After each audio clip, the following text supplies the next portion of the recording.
voice can break the dark. A single spark ignites the heart. But if we turn when justice calls, the chains we forge will bind us all. When truth is silenced, when lies take hold, the cost is freedom, the soul grows cold. No one stands tall while another must fall. Freedom for one depends on freedom for all. We're mavericks of freedom, rebels in the fight, defending every voice, defending every right. For the moment we falter, the moment we stall, we lose our own freedom when we let others fall. You can't stand free while others kneel.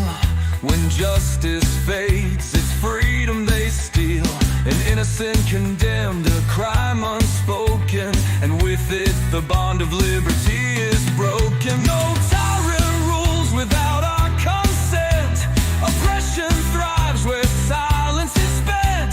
Stand for the weak, the silence the small, or freedom will crumble for us all. We're mavericks of freedom, guardians of the light, fighting for the truth, for what is just and right. For the rights of one are the rights of all. We rise or we fall by answering the call. Even those we may oppose deserve the rights we all uphold. For if we deny them what is fair, we build our own prison in despair. The fight's not easy, it never will be, but justice for one is the key to be free. We stand as mavericks, together we strive, defending the rights that keep freedom alive.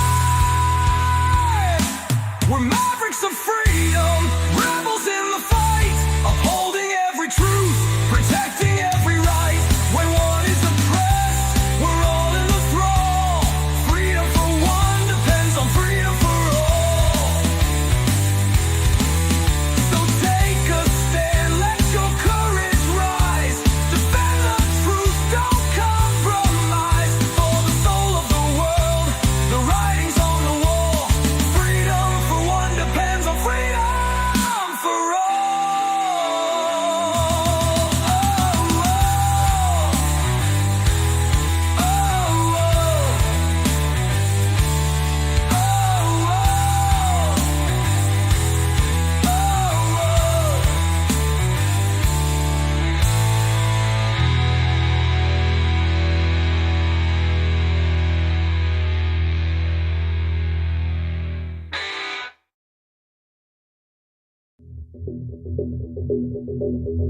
Greetings, Mavericks and new viewers.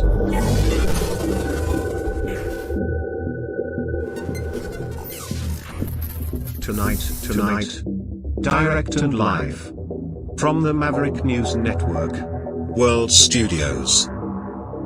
This is Maverick News with Rick Walker.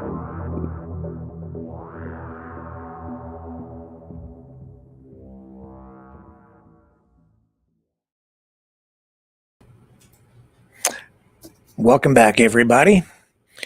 So it's debate night. They came out swinging. We have some highlights for you from round one of the Canadian election leaders debate.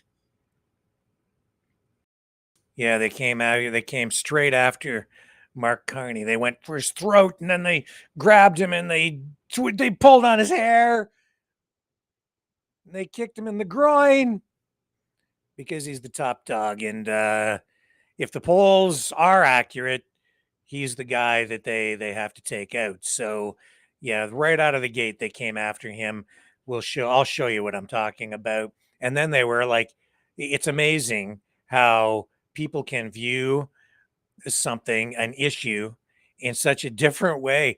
Wait until you get a load of the numbers that they started throwing around when they started talking about the housing issue tonight. The debate, it's just the first night French, but we have the English translation to share with you in this highlighted version of our coverage tonight. Also, Gavin Newsom, governor of California, suing over Trump tariffs. And we got some other stuff for you too, but those are the two sort of main things. I'm looking for some other stories that people have been telling me about that we maybe can touch on tonight. Oh yeah, the story about Abrego Garcia, the man deported from the United States to that prison in El Salvador. The judge told Trump, "You got to get that guy back," and he's just basically ignoring what the judge is saying, defying the courts. And they're spinning it in various ways. And again, right there, it shows that we're into this. They're just these people running the show. They just are finding new and creative ways to spin language so that they can just twist reality. They really are. It's amazing, absolutely amazing. Plus, Caroline Leavitt's $30 dress. The Chinese are mocking her for it. And what else do we have for you tonight? Well, I think that's enough to highlight. Let's get everything queued up, and we'll get things rocking and rolling right after this.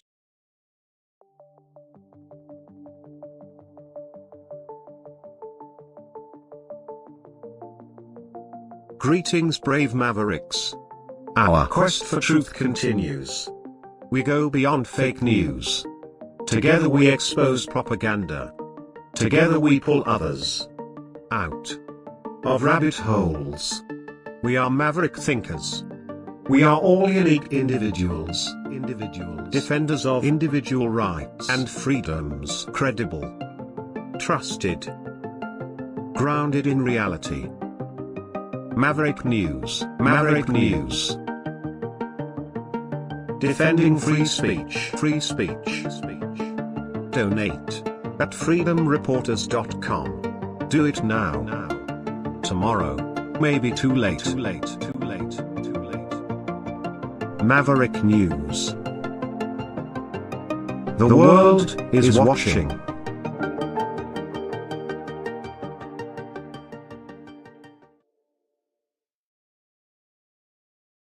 Okay, so what we're going to do is we're going to go to the debate live. They are running some clips of people on the street interviews at the moment. So let me just see if we've got debate here to share with you. Here we go. They're talking about immigration now. Over 500,000 Haitians currently living in the United States who are now being threatened with deportation. This is live, by the way. Temporary protection. I'll show you the numbers here. This is the number of people crossing the border in Saint-Bernard-de-la-Colle. 1,411 people in the first half of April. That's more than in March, February, or January. So you can see the numbers are growing. Simple question. You have 35 seconds each. Would you accept these Haitians into Canada or not? Mr. Carney. Well, first of all, this is a question of humanity. This is a human issue. And these are some of the most vulnerable people in North America. But there are limits. We have to be human, but we have to be realistic. Canada cannot accept everyone. And we have an agreement with the Americans, the Safe Third Country Agreement. And under that agreement, we will send back most asylum seekers. So they would be mostly sent back to the U.S. Mr. Blanchet. The rules aren't tributary to the origin of the requester. We can't say we'll welcome the Haitians, but tough luck to the Venezuelans. The rules need to be the same for everyone. I'm particularly sensitive to this because I often meet with Haitian representatives, They are francophones, and so it's easier for them to integrate into Quebec. If Quebec is able financially to welcome them, then I'm sympathetic. But the rules have to be applied, and Quebec's welcoming capacity is at its very limit. The formal rule now would be to send them back because they are in a safe third country, i.e. the U.S. Mr. Singh. In general, we should do our part. It's a question of humanity and compassion. We appreciate the fact that our country is founded on immigration. That is something important to us. We want immigration levels that are in line with our needs. But yes, we need to take in people, but if we cannot accept people, well, we don't want them to have a bad life here in Canada or in Quebec. So we need immigration, but we cannot take everyone. Yes or no? The specific question? The question is, Do we accept those people? for the people crossing the border at Lacolle, would they be welcome to Canada or not? Because we have the right to send them back under the Safe Third Country Agreement. Unfortunately, they have to be returned because immigration has to follow the normal entry points. Quebecers are extremely generous and welcoming. They welcomed my wife, as Mr. Blanchet mentioned, but the Liberal government has abused Quebecers' generosity with an out-of-control immigration system. The population has grown 3 times faster than the number of new homes built. This has created a housing crisis in Quebec. They're at the breaking point. And the government of Quebec has been given the power to choose immigrants. That was under the Mulroney government that power was delegated to Quebec. So we need to have realistic numbers, realistic based on our housing capacity. Here. What Mr. Poilievre is saying is that immigrants should be blamed for something that is really the fault of successive Conservative and Liberal governments who have not invested enough in our resources, who have not built enough housing, who have not welcomed people in the way that they should have been welcomed. This cannot be blamed on immigrants. All right. That's not true. Quebec is now asking, given the number of asylum seekers in its territory, for $500 million. That was the amount they asked for in 2024. Mr. Poilievre, you'll be starting this open debate. Would you be sending a $500 million check to Quebec? We have to work with the government of Quebec to fix the damage the Liberals caused with an out-of-control immigration system. And I also have to say that I reject the Century Initiative, which is a Liberal policy to balloon Canada's population to 100 million people. That's extreme. I think we should go back to immigration levels that are such that the population never grows faster than the number of houses, jobs, or healthcare services available. Would you give more money to Quebec? And more generally, where would you like to have the immigration quota set? Yes. We'll start with the second part. We need to have a cap on all types of immigration for a certain amount of time so that we can increase our capacity to welcome newcomers to Canada, including in housing, in training and language training here in Quebec, and make sure that the social safety net can accept them. And in those circumstances... So, sorry, the targets announced by your predecessor, Mr. Trudeau, you would bring them down further, is that correct? Well, there are some challenges here in Quebec, for example. Challenges with temporary foreign workers, for example. And it's a question of distribution, if I can say it that way. The distribution of workers across Quebec. And there's a shortage of workers. But we will maintain the cap on immigration for certainly a couple of years so that we can increase our ability to welcome Mr. newcomers. Would you reduce the number of immigrants to Canada in general? Instead of answering with a simple yes or no, I would want to base our response on the facts. It is obvious that we need immigration. When I speak to Quebec farmers, they tell me, yes, we need immigrants to work on our farms. When I talk to small and medium businesses, they tell me that we need immigrants. The question is, what level of immigration? We would base our immigration levels on the findings of an expert panel, which would study our capacities. Then we would have a data-based number.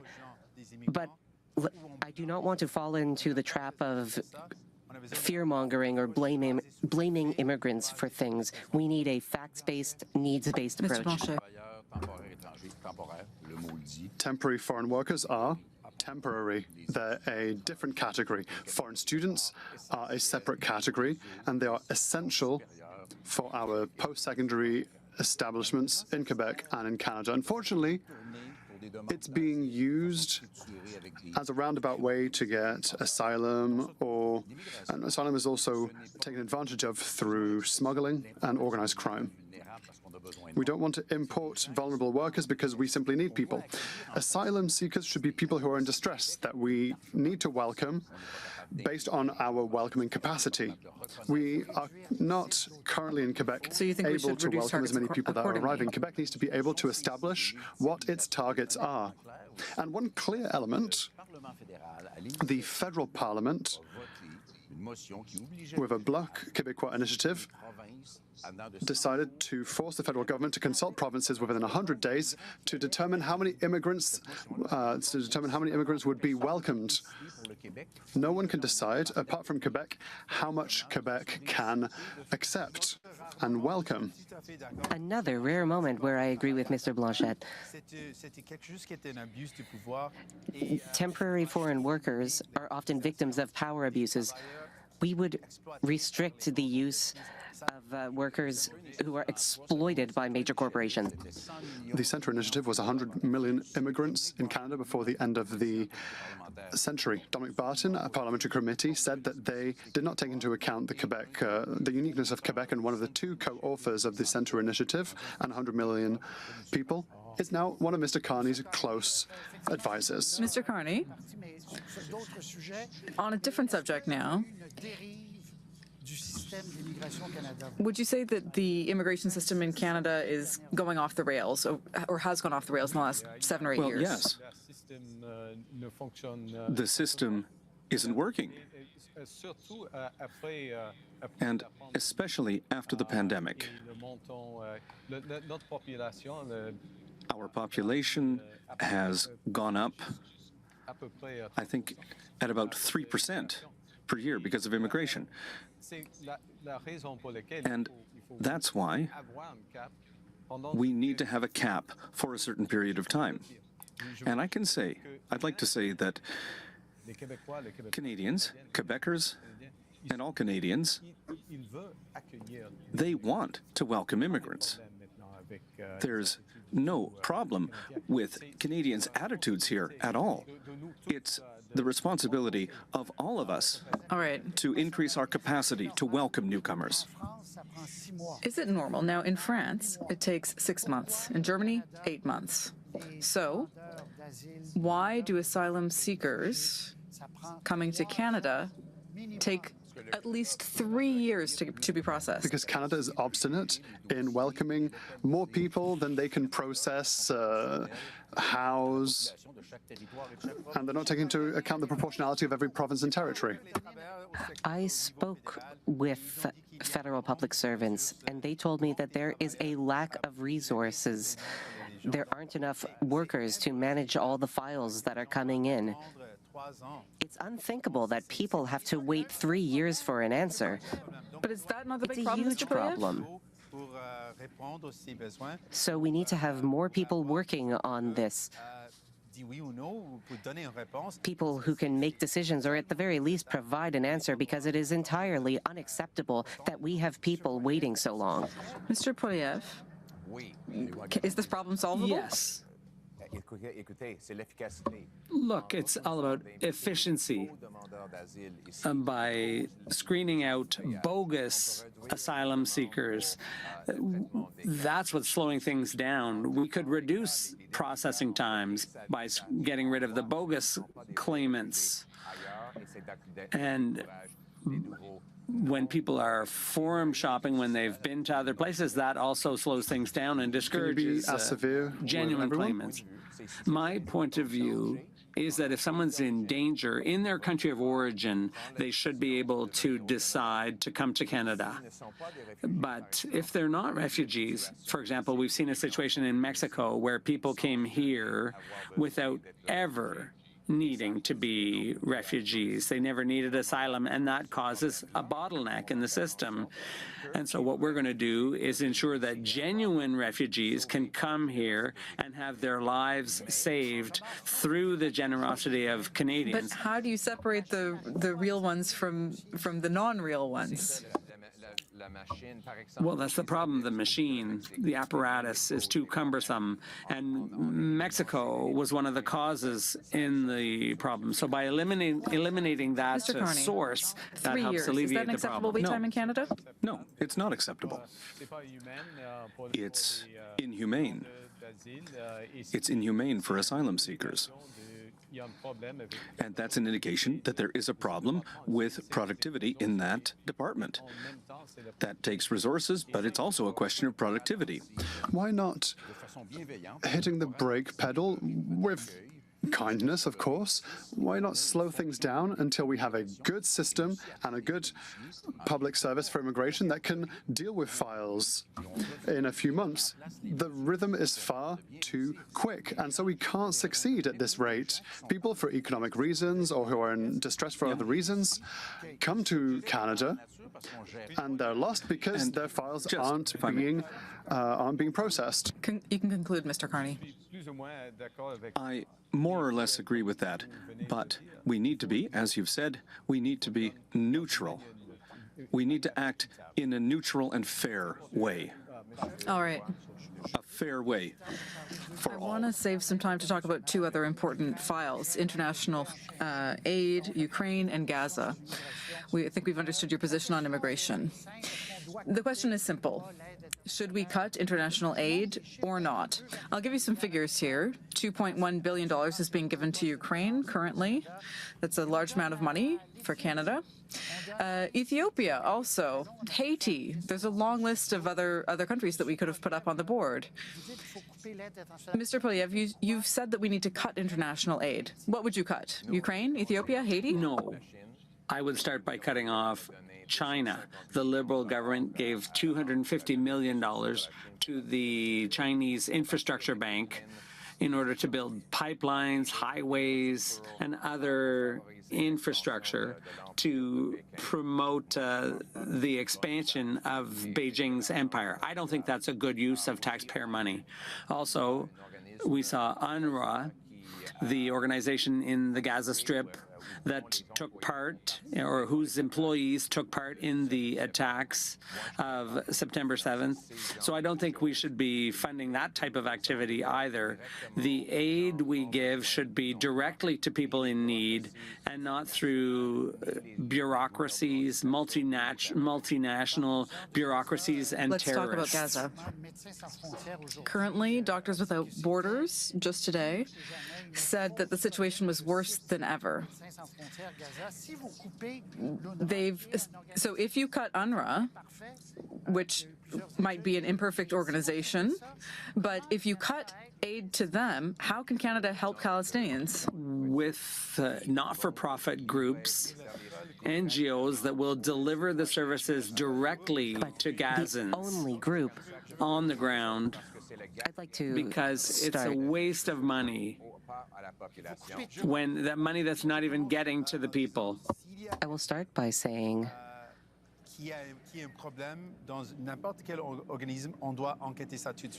if there's anyone in an organization with a problem, then yes, that should be investigated. But what you said about UNRWA was disgusting. This is the only organization that is helping out people on the ground. And you painted the entire organization with the same brush, calling it a terrorist organization. That is unacceptable.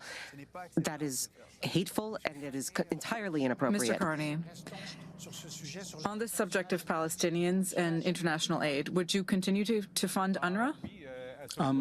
Yes. We are in a situation where we need to have an immediate ceasefire. We need to have all the hostages returned, and we need to resume humanitarian aid to Gaza.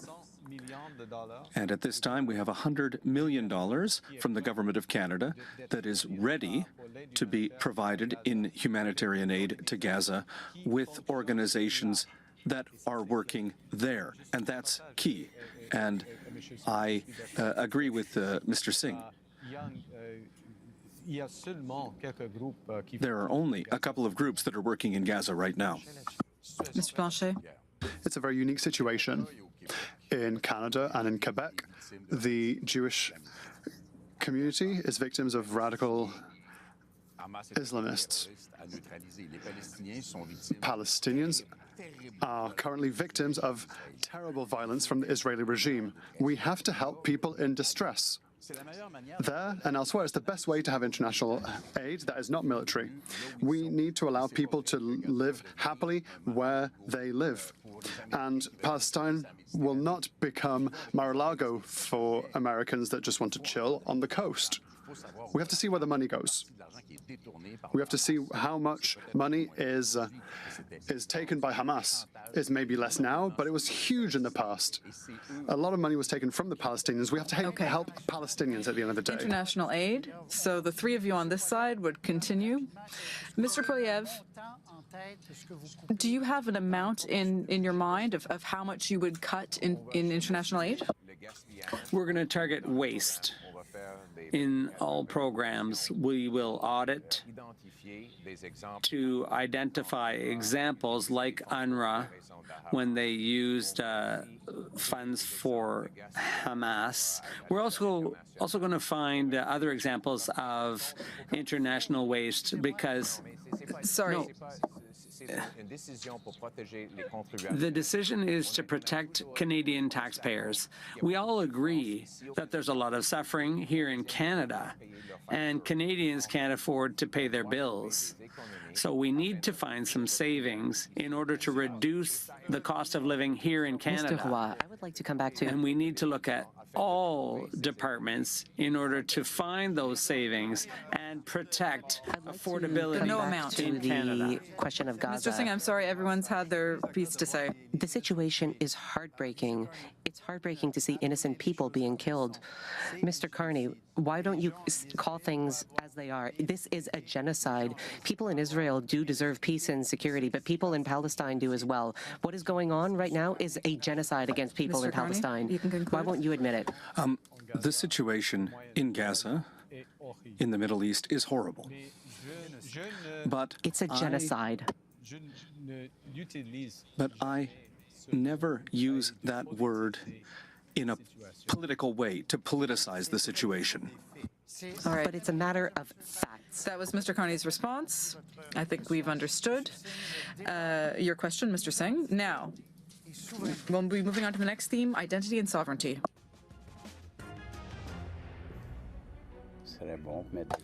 It would be good to put flags out on our balconies to show our Canadian pride. I was surprised to see how proud people were. We're Canadian. We will not be Americans. I think we're going to be more united. I think I haven't seen this in a long time. So, yes, we've all seen this across Canada. All commentators have seen this. There is a wave of patriotism in Canada, but we've also seen deep divisions in the West. Alberta says it may separate. We've given 6 months to the next Prime Minister to meet its requests. Otherwise, there could be a crisis of national unity that is unprecedented.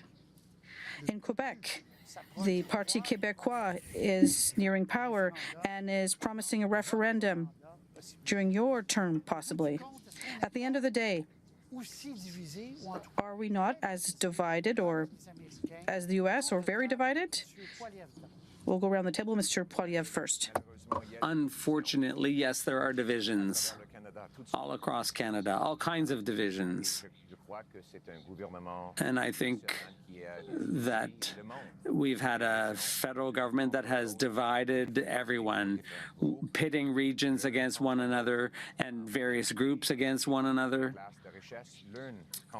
Social classes pitted against one another. We need to unite Canadians. We need to unite around our common identity that includes the French language, our English language, our military, the promise of Canada that anyone who works hard can have a great life in a beautiful house on a safe street. Thank you. Mr. Singh?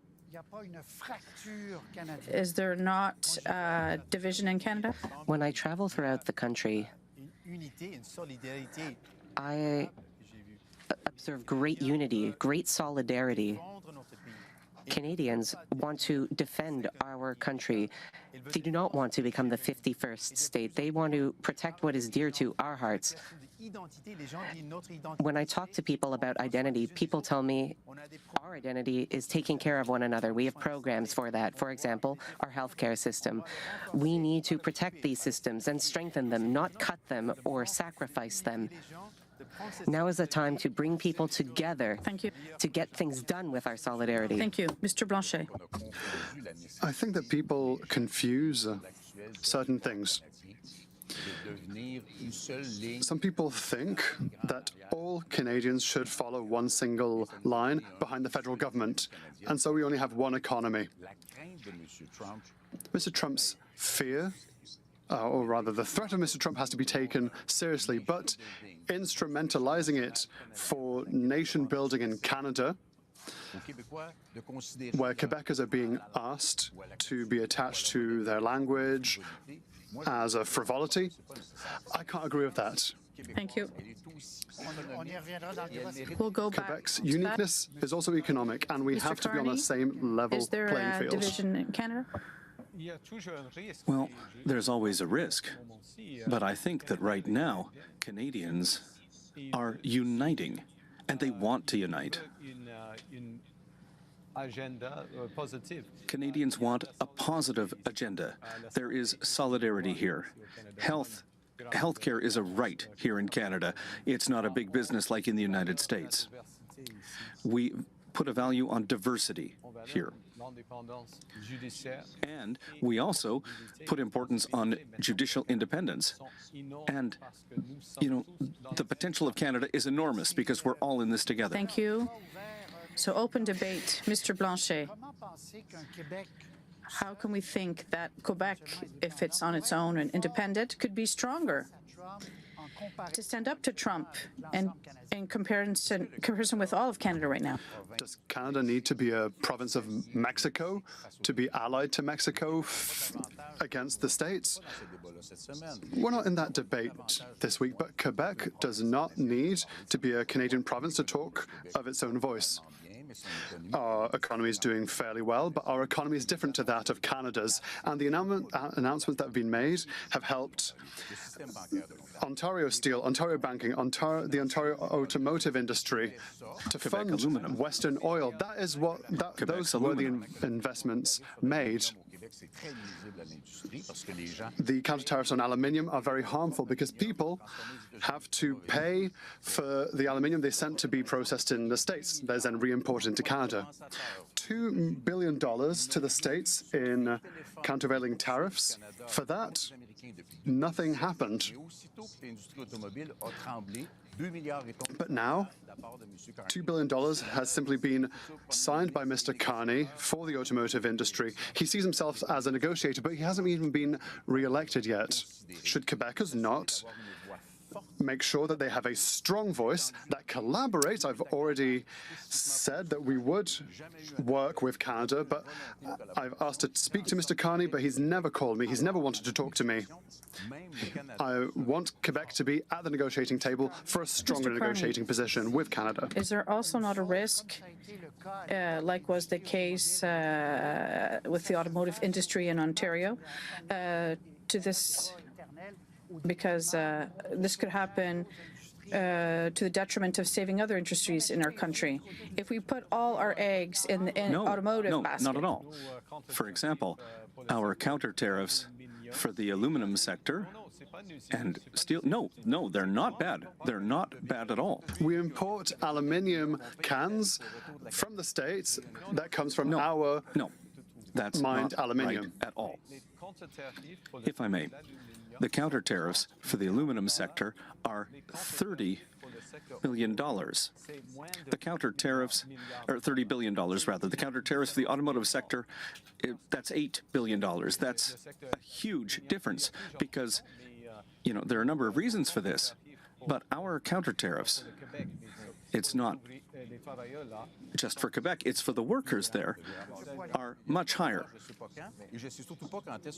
I don't know where that money came from, and I don't know when the industry will get that money. We are using the counter tariffs. What was it, $2 billion for automotive? Immediately for them, because we're shaking in our boots when the automotive industry is at risk. But aluminium was not supported. There's no processing capacity. There's no help for temporary work losses.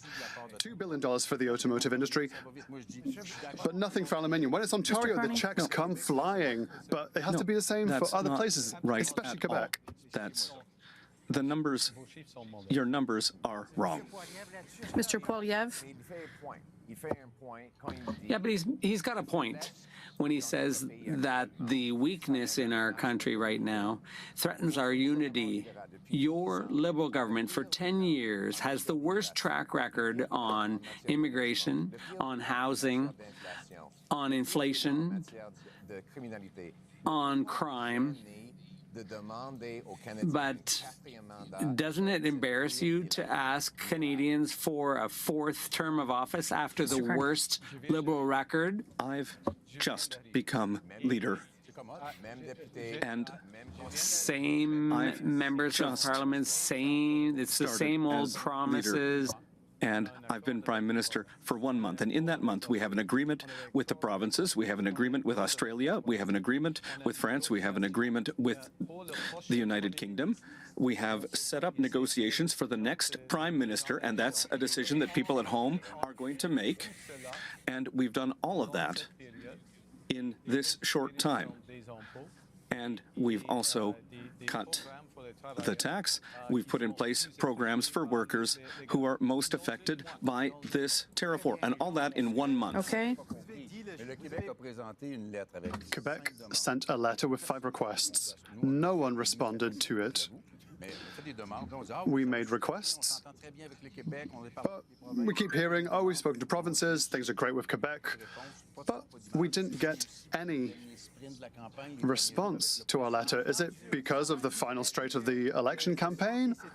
What's going on? Mr. Carney, you described healthcare as a right, and I agree with that. But you are talking about massive cuts to healthcare. You not at all. Admitted it. Mr. Singh, I let you speak earlier. The long-time Liberal government House Leader, Karina Gold, agreed that there would be Mr. cuts. Singh, cut his mic. I let you speak more earlier, but now we're nearing the end. We're talking about Quebec and French. Does Quebec have the right to defend French, even at the cost of using the notwithstanding clause upstream?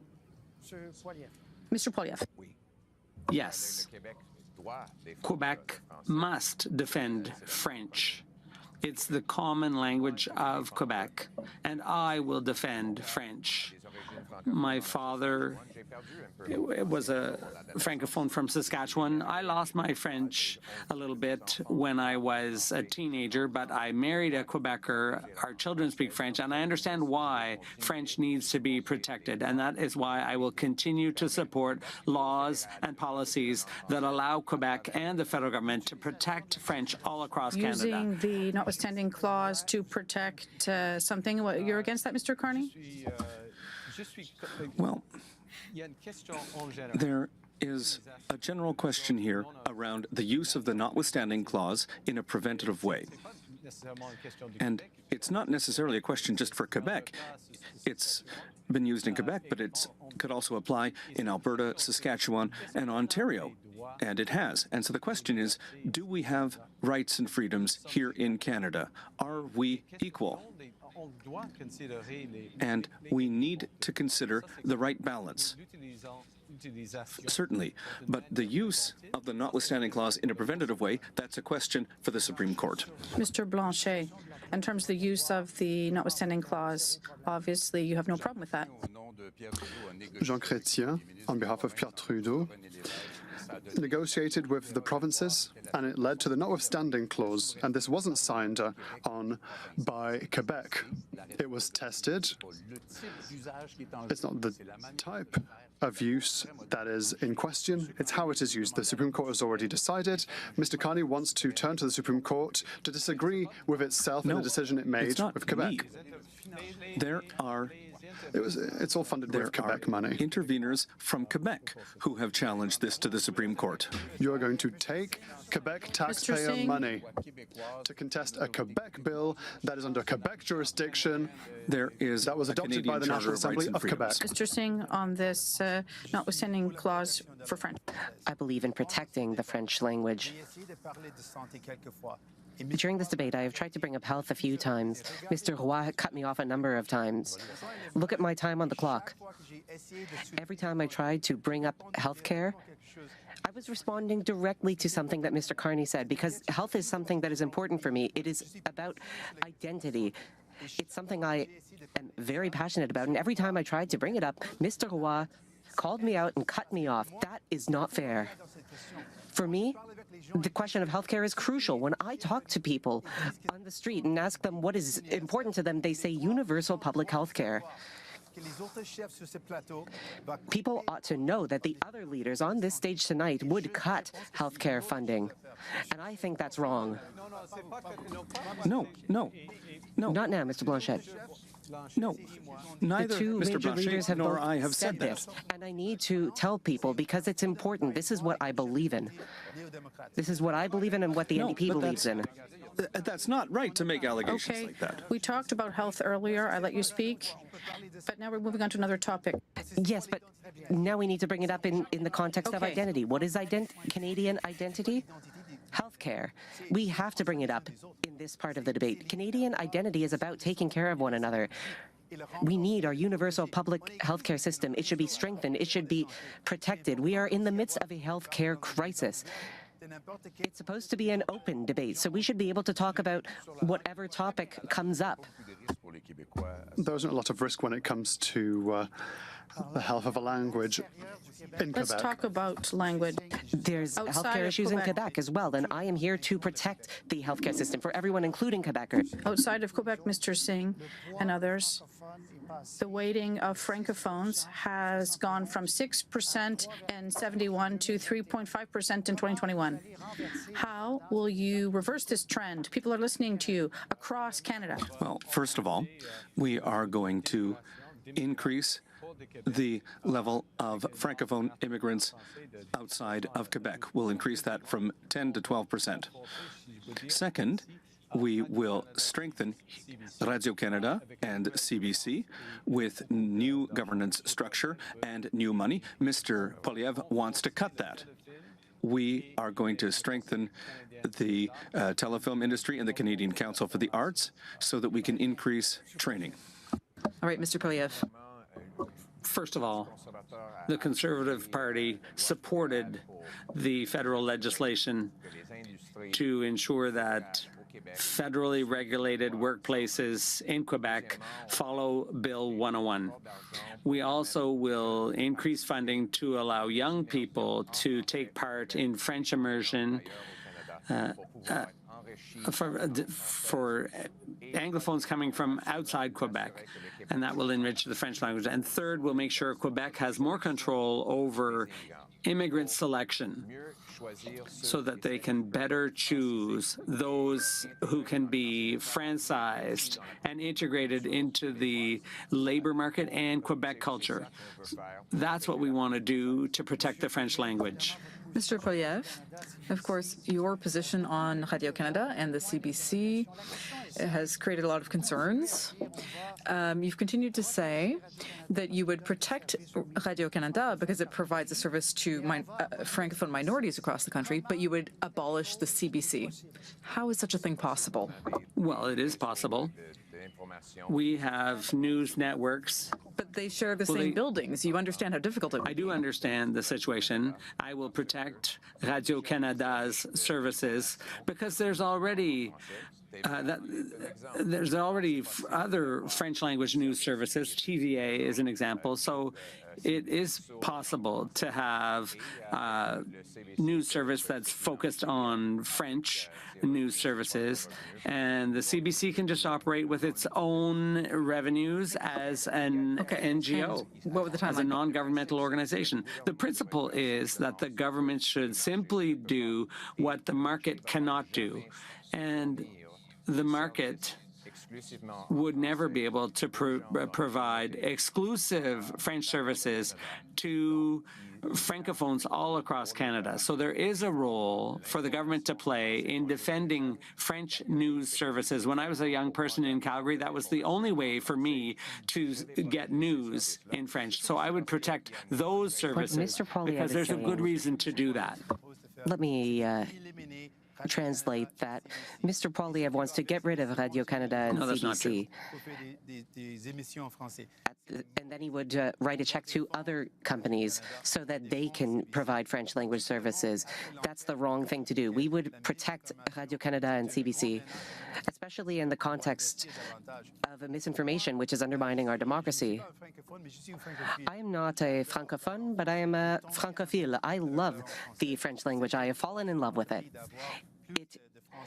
It enriches our country. Having Quebec benefits all of Canada. The forward-thinking ideas that have come out of Quebec, we need Quebec. We need the French language, and we will protect them. For the first time since 2011, there are no women here as leaders. I met with a young woman. This is a very short clip. I met with her earlier this week. Do you have a question for the leaders, something you're concerned about?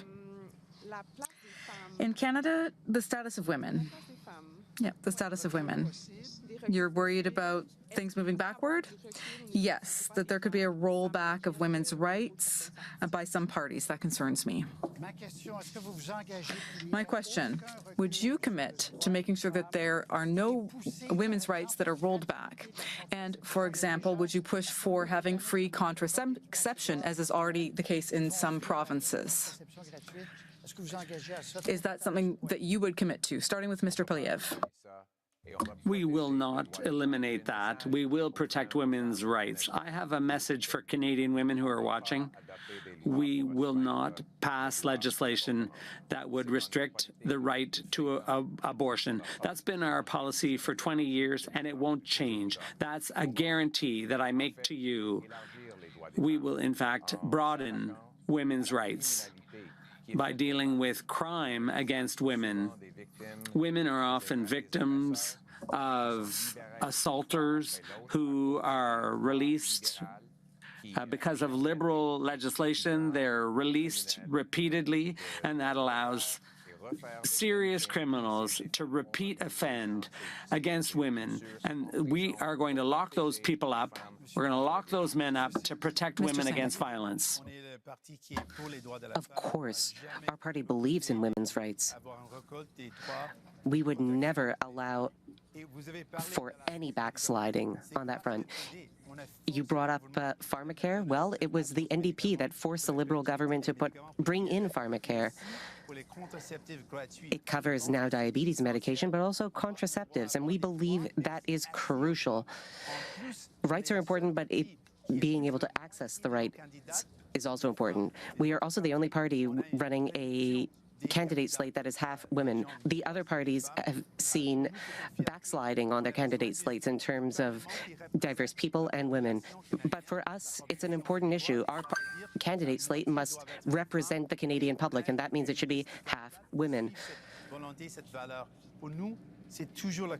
For us, we will always defend women's rights and also access to those rights.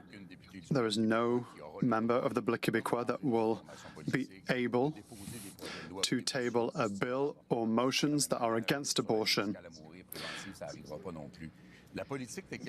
Preventive MAID will also not be allowed.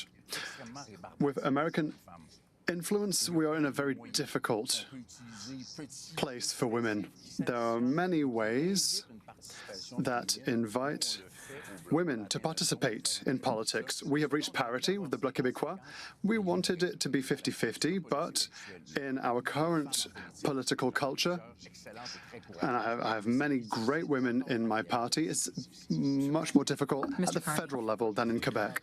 Yes, I think that this an aspect of politics right now, the negative politics that we're seeing, it's becoming more and more difficult to recruit women as candidates, and really any candidate. But absolutely, we defend the rights of women all the time. But what I'm concerned about is the use of the notwithstanding clause. Not in a preventative way, but after Supreme Court judgments have been made. What does that do? It takes away Canadians' rights and freedoms. And it creates, and Mr. Poilievre has proposed this I know the situation, but this is a very dangerous development, because if we start with that, abortion could be, give the right to reply. The right to abortion could eventually be next. Mr. Poilievre, you can answer. Mr. Carney, I said in a case where a man kills 6 people in a premeditated way and the court released that person, that means he served 4 years for each life he took. The criminal in that case will be free in 50 years. You're talking about danger. That's what's dangerous. Liberal laws that allow criminals to circulate on our streets. I will never excuse for locking murderers up. No, I'm sorry, but you're trying to change the Canadian Constitution. All right, gentlemen. That's what you've proposed. I would use Section 33 to put an end to the crime that Liberals caused with their policies. Where will you stop? By stopping murderers, yes. Everyone knows that there should be severe penalties for murder. You're trying to sow division here. Everyone agrees on that front. If someone kills someone, there needs to be a strong punishment. You're not special for proposing that. No, the other 3 Everyone parties. agrees. All right, Mr. Blanchet. Very quickly, please. Mr. Carney said that I voted for the new Official Languages Act bill. The money comes from the previous bill, and the official language minority community money comes from the bill. I was asked to bring changes. We brought the changes. We voted for, but we didn't want it to apply to Quebec because it harms Quebec. Gentlemen. You know, things didn't turn out perfectly, but Mr. Singh, you say you got 22 minutes compared to 24, 24, 25. Roughly equitable. I'm sorry that I did have to cut off your mic, but I'd like to wish all 4 of you good luck with the rest of the campaign, and I hope that we'll see your costed plans as soon as possible so that we can see how much all of your promises will cost. And I hope that everyone listening tonight will be able to make an informed decision now. Voting starts this weekend. And the game. And the match? I don't know. There's still a couple periods left. All right, thank you so much for being with us tonight, ladies and gentlemen. That concludes this debate. See you next time. Good night. Okay, that ends that. But I want to take you back because we did not bring you the debate live off the top. We picked it up live halfway through, but I have a couple of highlights from the beginning of the debate. And I just want to show you the very opening session, the first question, because they came out swinging right off the top, coming straight at Mark Carney. Here we go. Round one of round one. Let the debate begin, or I was going to say good game. So we'll move on to our first opening question. You'll have 45 seconds each to answer. This election, according to many, has been hijacked by Trump. So to assert our sovereignty early in this debate, I'll ask you to name two things you'd put forward, concrete things that will change the lives of Canadians, but that have nothing to do with the United States. 45 seconds. Mr. Carney, you're first. Well, first of all, thank you very much, Mr. Leroy. And I'd like to thank everyone watching at home for joining us tonight. And I'd like to thank the other leaders for your service to Canada. Two things that don't include Mr. Trump. First of all, we need to double the rhythm of construction of new homes here in Canada. That's absolutely fundamental. And the second thing, we need to promote and strengthen our cultural institutions in Canada. 45 seconds, Mr. Poilievre. Two things that you would promise Canadians to change their lives that have nothing to do with the United States. Thank you, Mr. Roy, and thanks to my colleagues for being here today. Clearly, life is no longer affordable. The promise of an affordable life is broken. I have a plan to make life more affordable by cutting taxes by 15%. That's one thing that will reward work for the middle class and for seniors who've already worked. Second thing, we're going to scrap the GST on new houses, and we're going to incentivize cities to reduce their taxes too, so that our young people can save up to $100,000 on a new home and restore the promise of Canada. Mr. Blanchet. I would like to come back to something that I do all year long. First of all, thank you for having welcomed us. I have been waiting for this moment for a long time. I would like to insist on two things for Quebec that I was talking about before the Trump crisis is Quebec's right to have a different and open economy, open to the world, based on its own natural resources, on its own attachment to a green economy, but also Quebec's right to be different, to have a different language, to have a different culture, to have different values, to have different immigration models that need to succeed. These are elements that should always have been mentioned, but that have a particularly new sense with this new crisis. Great. Mr. Singh, 45 seconds. Two things that have nothing to do with the American. Thank you for the question. Good evening, everybody.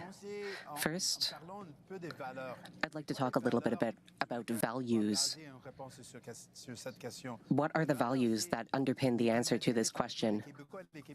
Canadians and Quebecers like taking care of one another. We come together. That is what we believe in. That is a basic value for us. And this value is embodied in our public health care system, which has nothing to do with the U.S. And we want our healthcare system to be nothing like the American one. We will expand pharmacare so that everyone can access the medications they need. And I also want to talk about dental care. I also want to expand that program, which owes itself to us. Thank you. I'd like to reassure you, Mr. Singh. I think you were disappointed. We are going to talk about health as well, and I'll ask questions about that later. First theme, therefore, obviously, the trade war. Trump is going to be tough. We don't know what's in store with him. I don't think any solution is going to be possible. We always thought they were our ally. It doesn't make sense. You can't reason with him. The government will have to stand firm. Of course, Stay firm. they We have to put him in his place. Otherwise, he'll deal destroy with us this right off totally. the top. It's The answer should be the issue pragmatic. that is It would be good to pause some of our services to foremost the in U.S. people's minds They right need now, us. obviously. An eye for an eye. No messing around. Get us out of this mess. We need a leader who can make decisions to destabilize Trump and make him respect Canada. What does he plan to do with the new president of the United States? What do you plan to do with this president? That is the elephant in the room. So for your information, there are 1,073 days left in Donald Trump's term. Why do you think that you are the best person here tonight to negotiate with Mr. Trump? Mr. Poilievre, 35 seconds. First of all, we will never be an American state. We will remain sovereign. On my first day as Prime Minister, I will restart negotiations to accelerate a deal that will put an end to the tariffs and protect our sovereignty. We can't control Trump, but at the same time, we have to control what we can control. We need to reverse liberal economic policies that have weakened our country. We need to unleash our resources, cut taxes, and bring jobs back home so that we can face Trump from a position Carney, of strength. All right, well, first of all, in a crisis, you have to plan for the worst possible situation, and you have to have a plan to build a strong economy here in Canada. And we need to react with strength, and those are the elements that will allow us to succeed with Mr. Trump. He respects strength. He respects people who understand how the world works and who understand how the private sector works. And Canada needs to create other options, new, reliable partnerships around the world, and that's what I'll do. Thank you, Mr. Carney. Mr. Blanchet. Mr. Trump will hang from his own noose because their economy is dependent on ours. But there will be a lot of harm done to Canada, to Europe, to Mexico before then. We have to realize that our joint GDP is bigger than the States. Our population is bigger than the States, and so retaliation is going to hurt the States, but we have to negotiate in a rational way, and we shouldn't fall to fear, and we shouldn't spin fear for political reasons. Conclusions? It's all about priorities. For me, now is the time to invest, not cut. It is the time to protect what we hold dear, our farmers, our culture, the French language. These things should not be sacrificed. It is time to defend who we are, what our values are. And we believe in helping one another. That's what we will do. How? We will strengthen our healthcare system. We will not let it be Americanized. That is crucial. We must defend who we are. So, open debate to begin now for about 15 minutes. Mr. Poilievre, you have called Carney a political grifter, a globalist We'll stick with it for just banker this who is segment. Then I'm speaking going from reality. to jump over to Mr. Carney, you the said housing Pierre issue. Poilievre is a career politician who knows nothing about how the real world works. So I ask you the question, which of you first is capable of standing up to Donald Trump? Mr. Poilievre. I am, because I'm going to put Canada first. I will never compromise Canada's interests. And I will control what we can control here. Obviously, no one will be able to control the decisions of Donald Trump, but we can control our economy, our domestic economy, by overturning liberal economic policies that have weakened our country and made us more dependent on the Americans. The issue is, Mr. Poilievre, Well, you would make Canada more like the That's not United true. States. You would Americanize our healthcare system, not true. privatize it. Everyone knows that's what conservatives do. That's not true. Mr. Carney, you said that you're better? all right.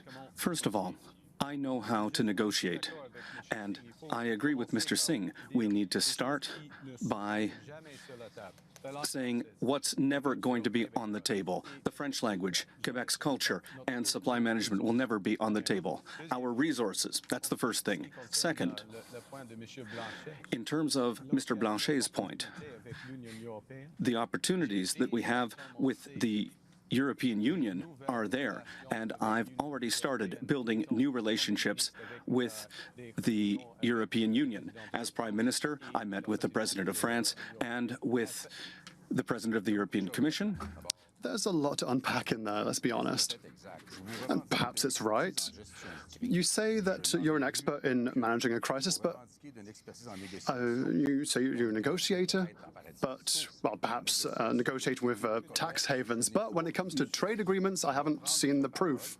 We apparently have to believe you with no political experience. And so I find it's kind of funny because people say we have to unite and work together. On the one hand, you have never spoken to me before this evening. You're not trying to figure out how to collaborate between equals, Quebec, Canada, Mexico, European partners. You're trying to score divisive points that only serves the United States of America. All right. I've just started as Prime Minister. I've been Prime Minister for a month. In the first week, I signed an agreement with the premiers of all the provinces, the Premier of Quebec and the premiers of all the provinces and territories concerning free trade within Canada. It's also an agreement that deals with trade corridors. That's an example. That's an example. You haven't sat with any premiers. You've sat with MPs that will be elected at the same level as you if you're elected. The problem, Mr. Carney, is that your party has been in power for 10 years. And in that time, it's not meetings that are going to change things. It's your policies that have blocked resources. C-69, which blocks not just pipelines, but also dams, mines, and liquid natural gas exploration. We have a deal with Europe, a trade deal. The Conservatives negotiated it, but Liberal legislation has prevented development, and you continue to support those laws. Those laws need to be repealed and replaced with laws that will unleash our resources and allow us to export abroad and allow us to become truly economically and talk about that later. Sovereign and In a war, have you need energy to determine sovereignty your as well. priorities. Mr. Carney, unfortunately, your priority is, well, you had time to meet with the king, but you did not increase the amount of money people receive when they lose their jobs due to the trade war. These days, people receiving EI get maybe half of their salary. For people who have already lost their jobs, that is not enough. It won't cover the bills. It won't cover their rent costs. That shows your priorities. For me, workers are number one. We need a system to support our workers. We'll hear some in a few seconds, but Mr. Carney, response, and then I have another question for Blanchet. Well, first of all, we need to fight in a trade war. We need to fight with counter tariffs. And all the money collected from our counter tariffs will go directly to workers and the businesses that are the most affected by this trade war. They won't be used for tax cuts the way that Mr. Poilievre is going to do. You always want to increase them. You're a liberal. We want to cut taxes. Started as Prime Minister For a fourth liberal term. I've just started. You were Justin Trudeau's economic advisor. Have you forgotten that? Honestly, let me cut in here. Both of them would cut taxes for billionaires and millionaires. They have already done it in the past. Your first step was to reduce taxes for the millionaires. Pierre Poilievre would do the same thing. That's not You're true. not thinking of regular people. We've cut the consumer carbon Great. tax. That's what Mr. we Singh, did. Mr. Blanchet, we've been telling. Okay, so let's cut that there, and we're going to jump ahead here to this section on the housing crisis, and we will go to the phones, I think, shortly, so you guys can weigh in on all of this. I'll say this: the debate tonight is so reflective of Canadian politics. It is still as nasty as it has been, it is still more civil than what we get on the U.S. side. Here's Jagmeet Singh kicking things off here, and I draw your attention to this because pay attention to the numbers they start throwing around and how they have these wildly conflicting views on the issue and reality. Cost of living comes up. There are two main topics. First, grocery costs. Second, housing costs. For groceries, major grocery giants are gouging us. We saw this with the price of bread, the price of meat. They drive prices up, and they are gouging the Canadian public. We would put price caps on essential groceries. We would also stop corporate landlords from buying up affordable housing and apartments. We are in it for you. Thank you very much, Mr. Singh. 245,000 housing units were built in 2024. You've all promised to massively accelerate the pace of that construction.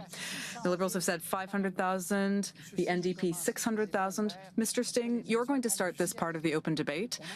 Houses grow on trees? We have a clear plan for how to make this happen. First, we would not sell off our federal land. We would keep it, and we would build affordable housing on it, 100% affordable. We would train Canadian workers to build more homes. We also must keep the affordable housing that we do have, and unfortunately, the two major parties have let rich speculators buy up affordable housing. And now we have no more.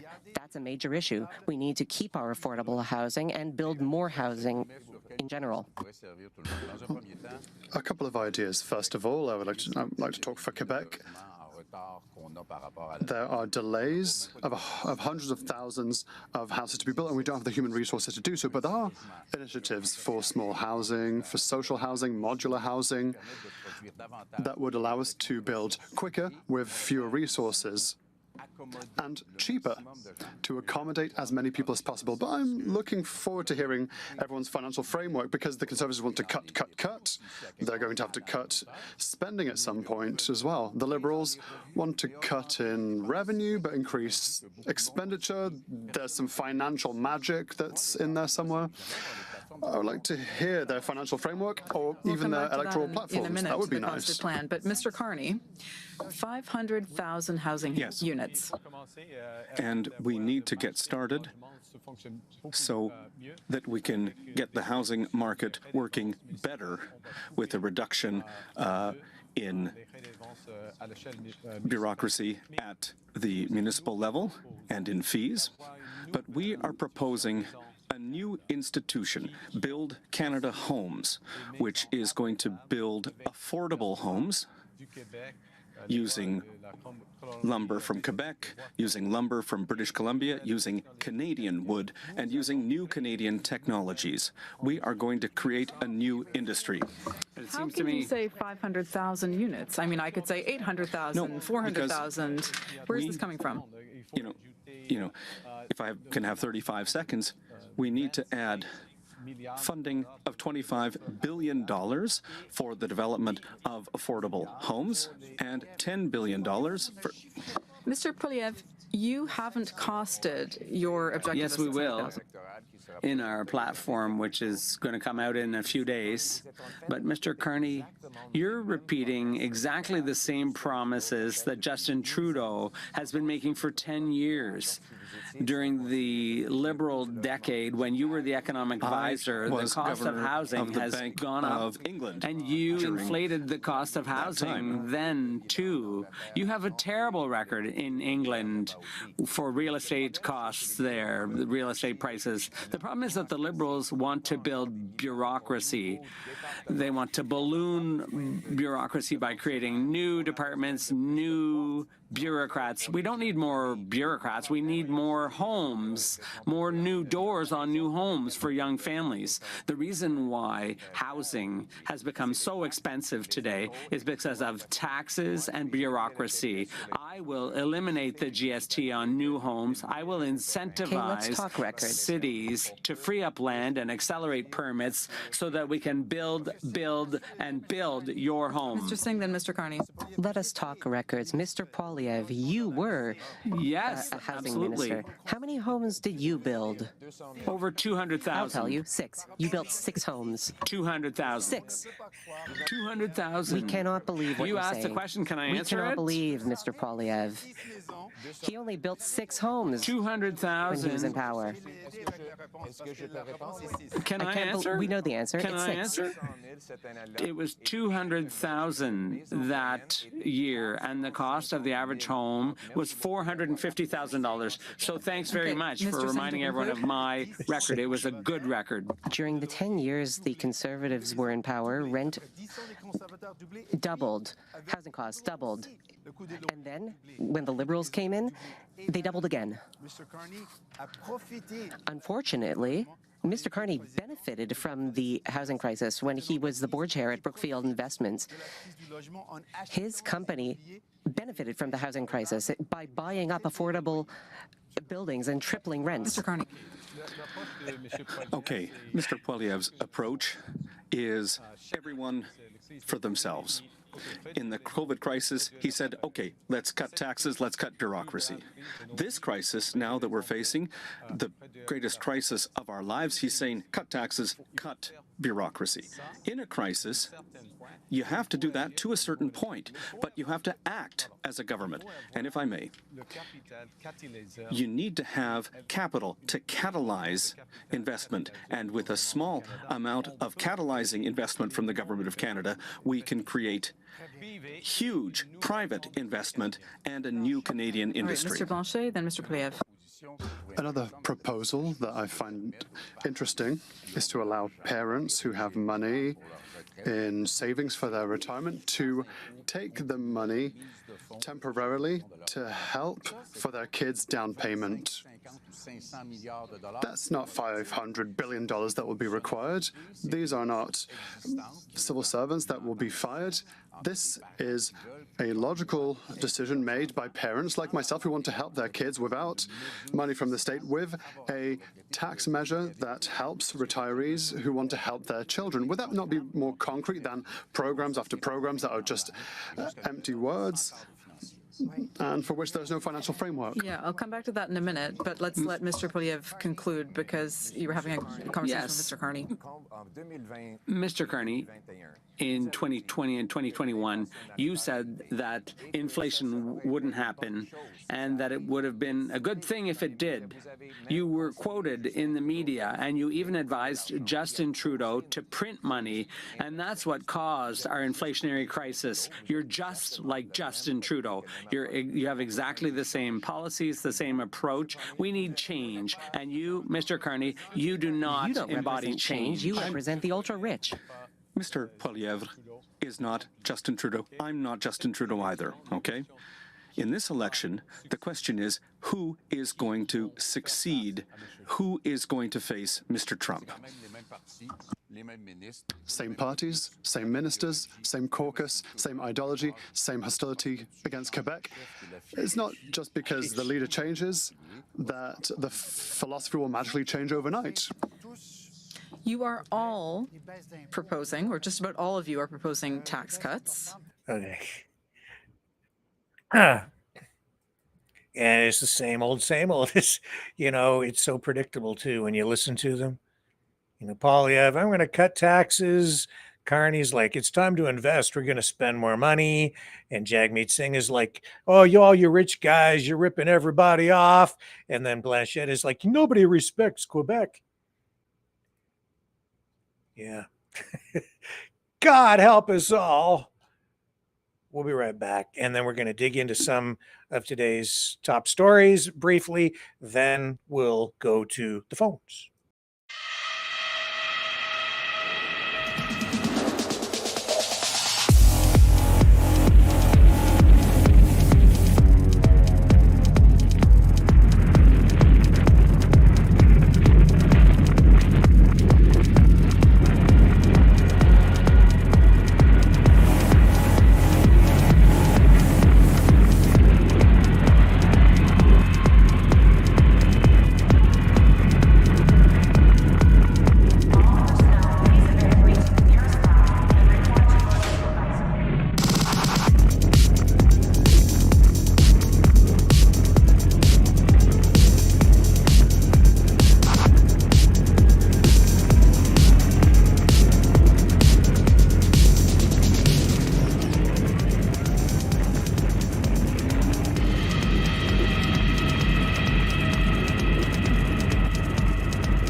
Maverick News.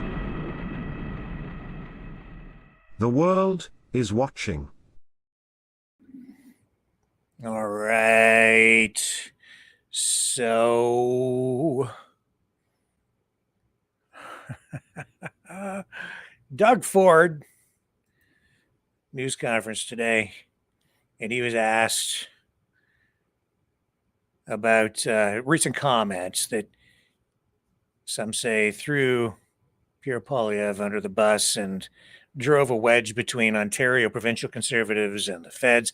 They really don't get along that well for internal political reasons. And today, though, Doug Ford came out, answered during this scrum with reporters, and insists that he is still a true dyed in the blue conservative. So much so that the doctor branded him upon delivery. Here, check it out. So you're personally supporting the Conservative candidate you're riding? What I just said, our family, when I was born, folks, the doctor came along and stamped the C on my forehead. Just like I'm sure my colleagues, no matter if it's Krista Freeland or Dominic LeBlanc, they're liberals, and that's fine. God bless them. I'm a conservative. I'll always be a conservative. Simple as that. And that's why our families voted all forever, before Moses. Moses was a conservative, maybe. I don't know. There's no love lost, I'll tell you. There's a real division between in the conservative camp. Even as they're sort of galvanizing for this federal election, there is still division, and it's toxic.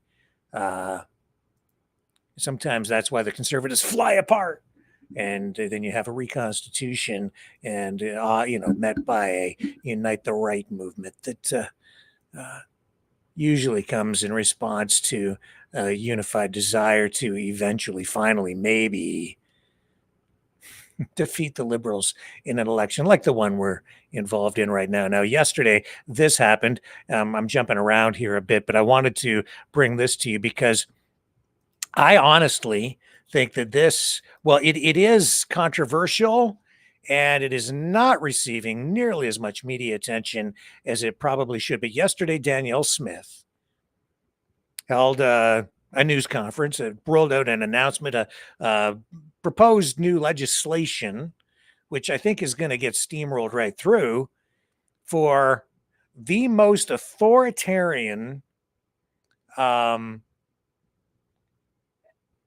addiction treatment program in the world by far. The plan under this new legislation is to force treatment, take people literally off the street and put them into camps, facilities that they're building, and by the tens or maybe hundreds of thousands, and force them to go through rehabilitation, detox, and psychological care.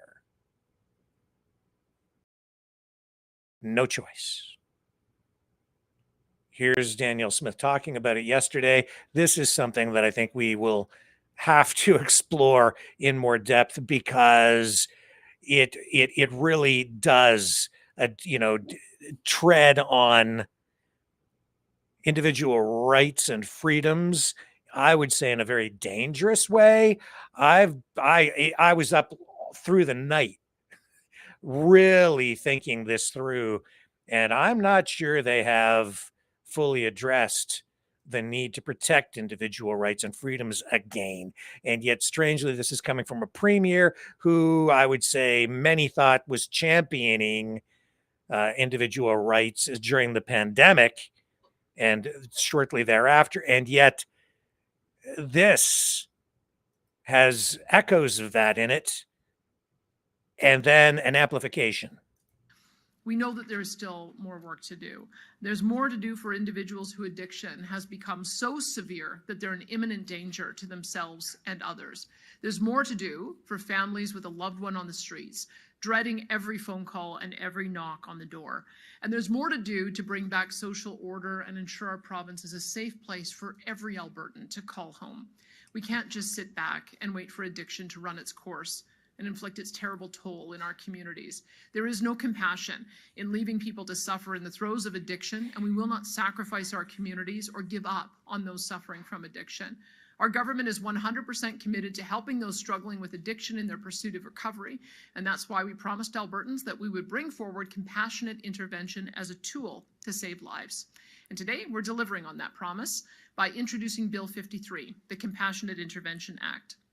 This piece of legislation has been under development for some time because we recognize how important it is to get it right.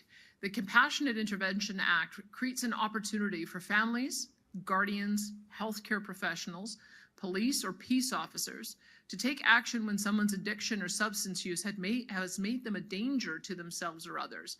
Now, I do want to be clear, the Compassionate Intervention Act is not sweeping legislation that applies to every person who's dealing with addiction or substance use. It is only for the most serious cases where all other options have failed. It's important to remember that people in the clutches of addiction are unable to help themselves. The insidious power of addiction means the only thing that matters is their next high. It isn't a lifestyle choice. It's a treatable illness. And to families with loved ones suffering from addiction, compassionate intervention offers new hope. Hope that their loved ones can get the help that they need to break their addiction, connect with their families, and manage their life in recovery. With compassionate intervention, we have an opportunity to bring people who are suffering out of that state and give them back control of their lives. Thank you, and I'd now like to invite Minister. Okay, so wow, I know it's a tough issue, right? But as I went through this, yes, overnight, I'm not sure that, again, the issue of individual rights and freedoms has been adequately addressed with regard to this. And it is coming under some criticism as you read the proposed legislation. So this still has to pass. I think it will. But man, slippery slope. And if you allow the government to intervene and do this under the healthcare umbrella, but it really smacks of some sort of legal intervention. And in fact, there has to be a legal component to this. So even though they're saying they're treating it as a healthcare program, it absolutely has a legal framework to it and a constitutional underpinning. Man, wow. Dangerous, dangerous territory, because you're literally taking people off the street against their will,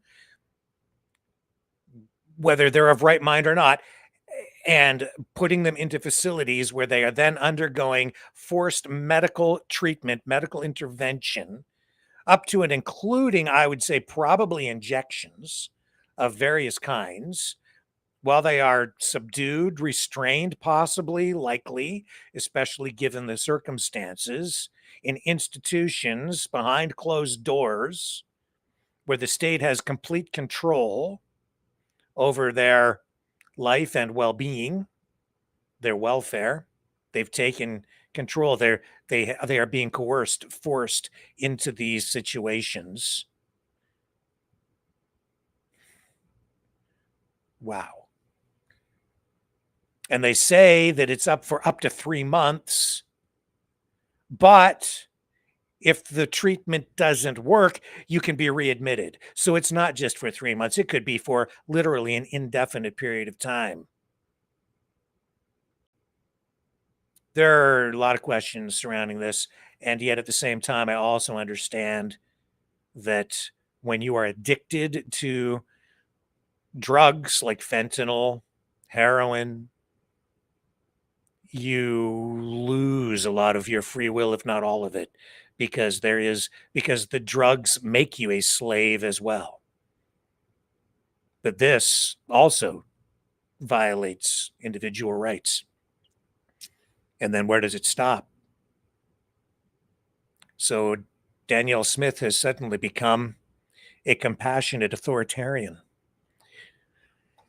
if such a thing actually exists. And I think back to, 20, 25, 30 years ago when the movement to shut down psychiatric treatment facilities was really in full swing, and they were closing down psychiatric hospitals, and then people got pushed out into the streets. That created a whole set of other problems. So it sounds like we're kind of rewinding to the previous era.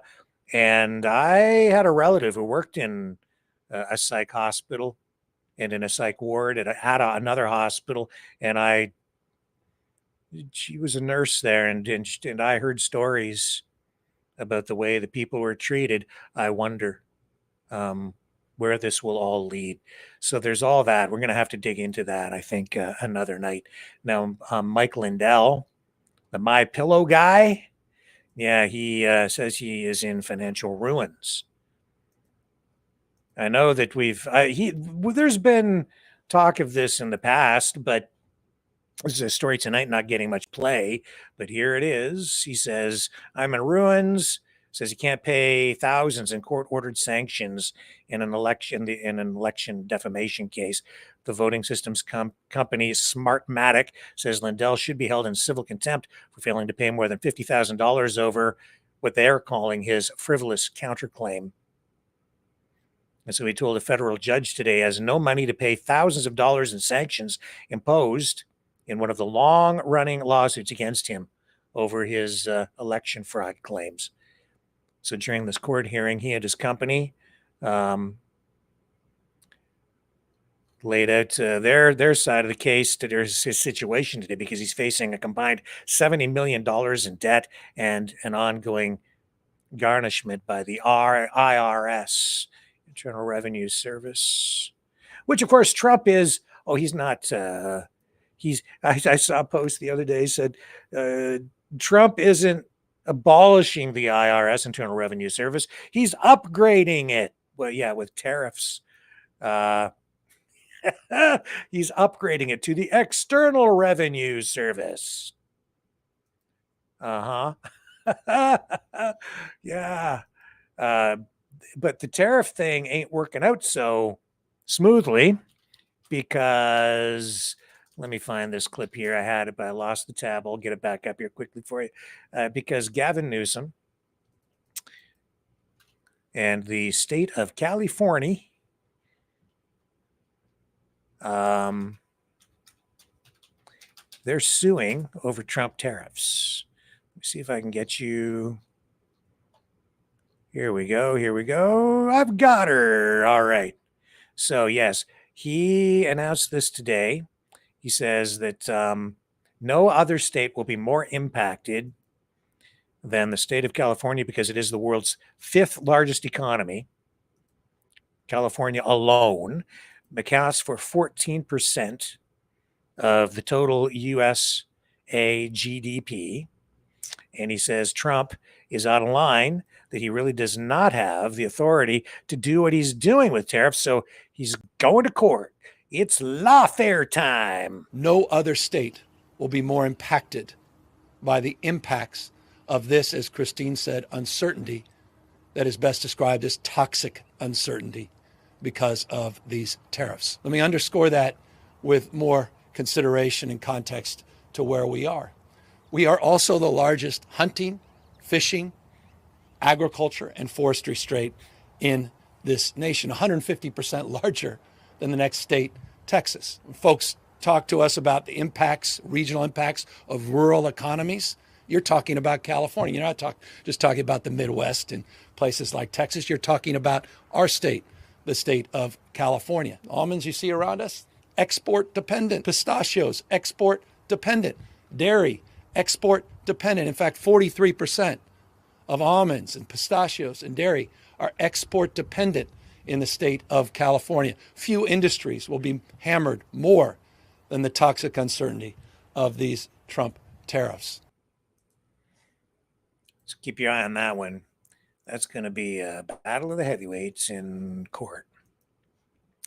And then you've got this this ongoing. Oh, well, before we get to that, because of Trump's economic policies, which are, to say the least, a little unorthodox, Fed Chair Jerome Powell, speaking at the Economic Club of Chicago, came out and has said that the tariffs, larger than anticipated, and may put the central bank in a pretty challenging situation, a situation that the U.S. and the Fed have not seen coming, and a situation they have not been in decades, many decades, I would say. Maybe not ever. Here's Jerome Powell. The level of tariff increases announced so far is significantly larger than anticipated, and the same is likely to be true of the economic effects, which will include higher inflation and slower growth. The level of tariff. Yeah. So ringing the warning bell there. Letitia James also possibly facing pretty serious legal challenges. There are reports that say that Trump's Department of Justice might hit the New York Attorney General, Letitia James, with criminal charges. And she's pretty upset. She was targeting Trump, as you may recall, kind of went to war with him, was kind of trying to make it her personal mission to make sure he wasn't reelected. Now she's in his crosshairs. My mission is clear. I'm focused. I'm prepared. I'm ready. I've been trained by the best. I went to Howard University that overturned legal segregation in this country. I've been taught in those classrooms where Thurgood Marshall once taught. I'm not afraid of no president. Donald Trump, we're ready for you. We're coming for you. We're standing up for you. We're fighting on. We're not going down silent. Victory, my friends, is clear. It's now. And I'm not waiting 4 years. I'm waiting 2 until a speaker by the name of Hakeem Jeffries comes to bring us some rest. Come on, ladies. It's up to us. We saved this democracy before. We'll save it now. Let's go. Oh, yeah, politics. It's a blood sport. El Salvador has denied Maryland Senator. Hang on, I got to get the clip up here. Yeah, Chris Van Hollen. He went down to El Salvador. He met with El Salvador's vice president, and he wanted to see Abrego Garcia, the man who was deported from the U.S. to El Salvador, taken to prison. And then you have this court order, which Trump has been ignoring. The court order saying, you got to bring this guy back. And Trump is saying, I can't do anything about it. It says the guy's in El Salvador. He's from El Salvador. What are we supposed to do? And then the president of El Salvador came the other day, met with Trump, and he says, well, I'm not sending him back. He's from our country, man. And now we've got Chris Van Hollen going all the way down there and asked to see the prisoner. And the vice president of El Salvador said no, I don't think so. So the reason they're holding Abrego Garcia, according to the vice president, is because the Trump administration is paying them to do so. This is wow. I mean, you talk about individual rights and freedoms. It's my understanding, or at least I shouldn't say my understanding, that on one side of the equation, you also have reports saying that this guy had legal legal permission to be working and staying in the United States, which is why he's supposed to be returned, and that he was improperly deported. On the other side, you're hearing from the administration and Caroline Leavitt and others in the Trump camp saying that no, he was an MS-13 gang member and he's a dangerous criminal and he's from El Salvador. He was in the country illegally, so he's right where he belongs. So what are we supposed to do? We're not going to bring the guy back, only to then deport him again. Those are the two arguments. Here's the senator after meeting with the vice president of El Salvador. Now, the courts of the United States have said there's no evidence to support the charge that he's part of MS-13. So I asked the vice president whether or not El Salvador has any evidence that he's part of MS-13 or has committed a crime. So I asked the vice committed a crime and the U.S. courts. So I asked the vice president if Abrego Garcia has not committed a crime and the U.S. courts have found that he was illegally taken for the United States and the government of El Salvador has no evidence that he was part of MS-13, why is El Salvador continuing to hold him in CCOT? And his answer was that the Trump administration is paying El Salvador, the government of El Salvador, to keep him at CCOT. And I pointed out that neither the government of El Salvador nor the Trump administration has presented evidence to support the claim that he's committed any kind of criminal acts. And so why not release Abrego Garcia today? And he said what President Bukele said the other day at the White House, which that El Salvador can't smuggle Mr. Abrego Garcia into the United States. And I said, I'm not asking him to smuggle Mr. Abrego Garcia into the United States. I'm simply asking him to open the door of CCOT and let this innocent man walk out.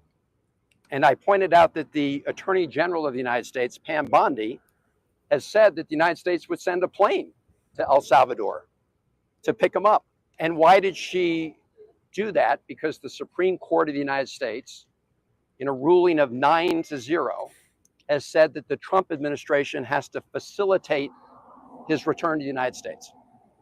Now, there's no evidence that the Trump administration is complying with that order.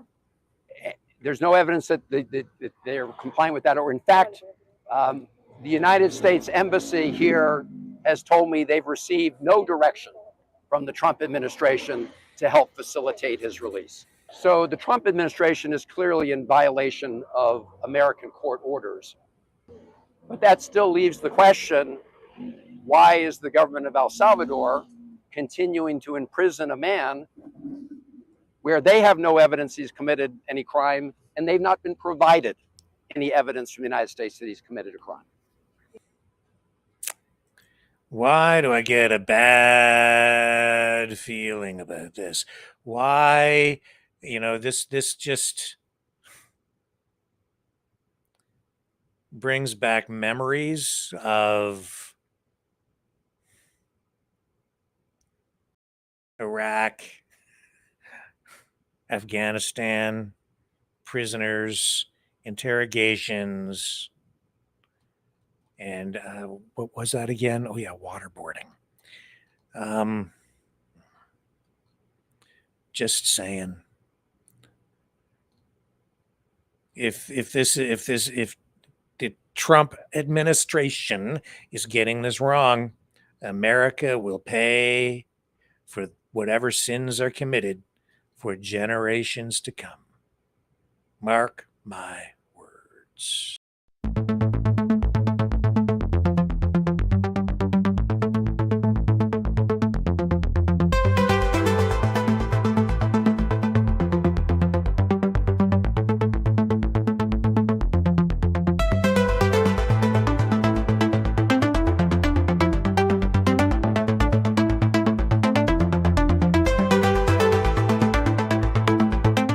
Maverick News. Expose lies and tell truth.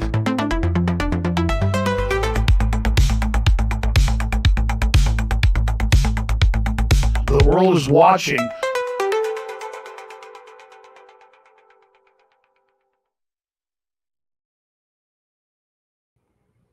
Interprovincial trade barriers of Canada are coming down. Ontario today signed deals with Nova Scotia and New Brunswick, at least. Looks like that might expand as well.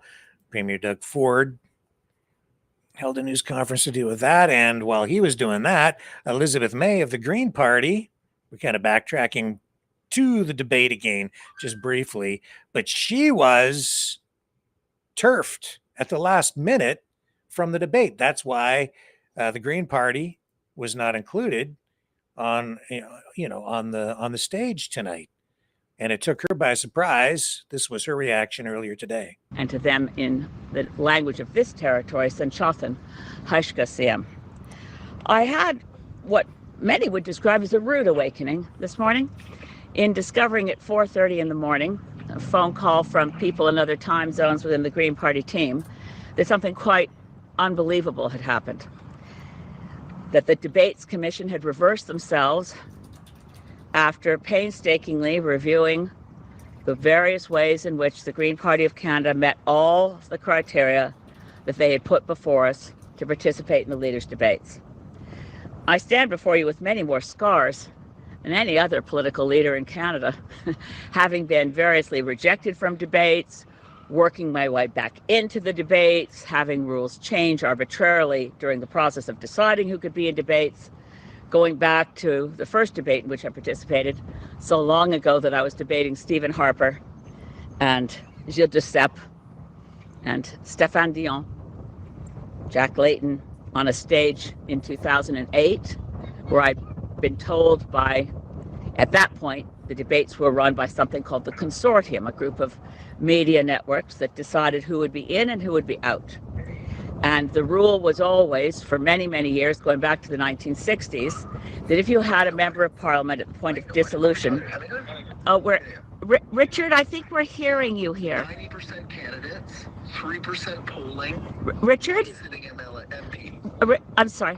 I'm sorry. So yeah, the rules over the years have changed and shifted, and the rule makers have changed and shifted. In 2008, an independent MP joined the Green Party specifically to help me make sure that the Greens were in the debates. Other party leaders objected.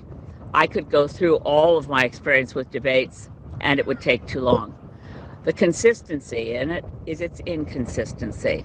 A desire by larger parties to keep out the Green Party, a desire by establishment forces, whether editorial boards like the Globe and Mail or the National Post, to exclude Greens, to increasingly move to a two-party system.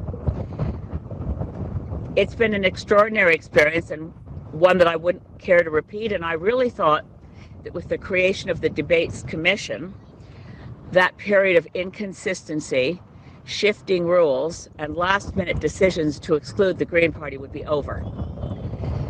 That's why it was such a rude awakening. I could not have believed it was possible that after we established that we met all of the criteria to be in the debates, confirmed as recently as a week ago by the Debates Commission, and we were in a period of an interregnum there where it takes a while to find out how many of your nominated candidates have been confirmed. Returning officers have to look at the signatures. And I'm sorry, we've got phones ringing on top of my podium, and I don't know what to do, Aisha. Keep talking, ignore them. Sorry, maybe I don't know. If the phones are ringing, I feel like I should answer them, but they're not for me, really. They're just listening in. Sorry for the confusion. Okay, enough. You got the idea. And of course, the PPC not there. Other smaller parties not there. But, they have different rules. And I guess with Canada having so many different parties, a lot of different small parties, Christian Heritage Party is another one. The Rhinoceros Party it goes on. You can't really have all of them if you're going to be broadcasting on television, because there just isn't enough time to fit everybody in. Online, kind of a different situation. Let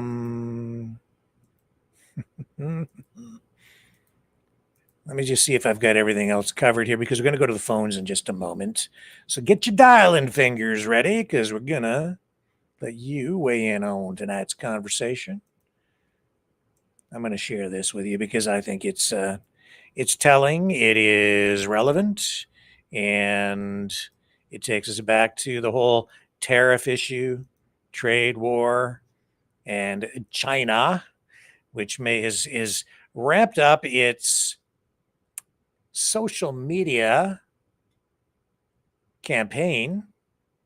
I don't know if I would call this an information war. I guess it sort of is, but this is like right out in the open. They've been posting a lot of videos generated with AI, and some as well that feature live action, real human beings. And one of them, to make a point on the whole trade issue. Well, here, I'll show you this one first. This is a video that the China, I guess it's coming out of China. It's probably the Chinese government that has produced it, but they're exposing the huge markup that brand names like Lululemon, Adidas, and other clothing manufacturers apply to their products, which are made in China, and how you can actually they're produced for like 1/10 of what you actually pay. Oh, hang on a second here. It's not working. Just a second. Let me get this on screen for you.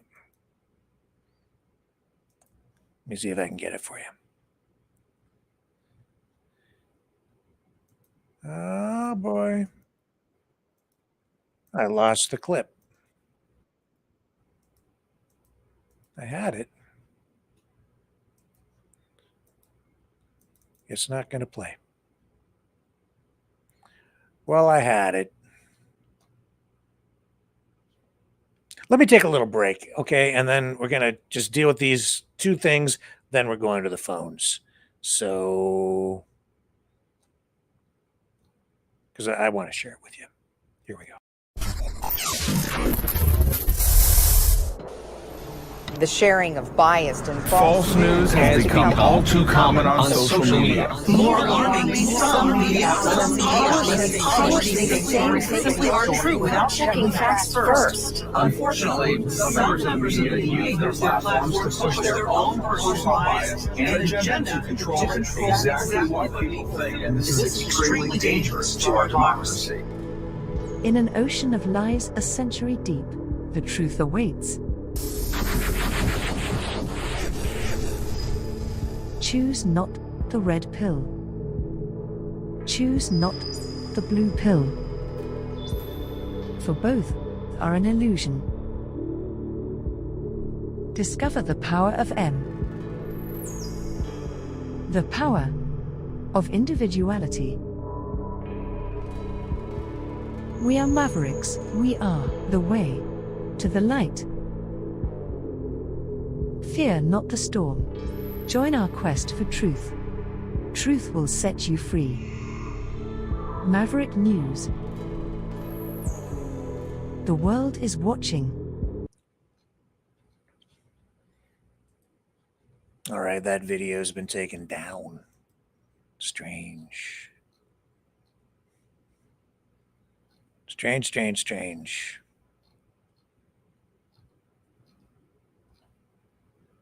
But that's okay. I've got this other one, which I was going to go to next anyway. This one should work.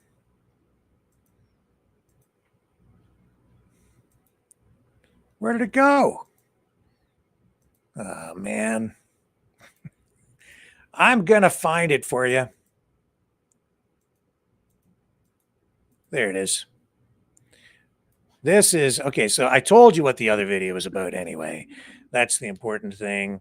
China, and they've also been making these videos with AI showing American workers at sewing machines, indicating the kind of low wage, low skilled manual labor that Trump is promising to bring back to America to make American manufacturing great again.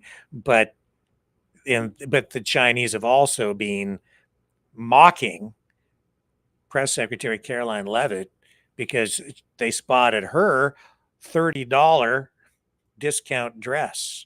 Breaking news, and this is probably the strangest of breaking news is that you're going to hear. The trade war between US and China has reached a new level of petty where we now have Chinese officials making fun of Karoline Leavitt, who is Trump's White House spokesperson. Apparently the dress she's wearing is Chinese and the Chinese embassy couldn't let this one slide. In a post on X, the Chinese envoy said, quote, "Accusing China is business, buying China is life." The beautiful lace dress was recognized by an employee of a Chinese company as their product. The post has triggered a massive online investigation, and it turns out to actually be a Chinese dress and not just an imitation one. The clothing piece is for sale for $30 on Alibaba and Taobao as a one-piece dress or a top and bottom. Responses on the post are a mix of those accusing Trump's team of the hypocrisy and those defending her. One commenter said, "Soon they'll be made in America, soon, anytime now." And another one said, "Chinese spies have copied this from Western designer clothing. One thing is for sure, she's definitely going to pay attention to where her dresses come from now on."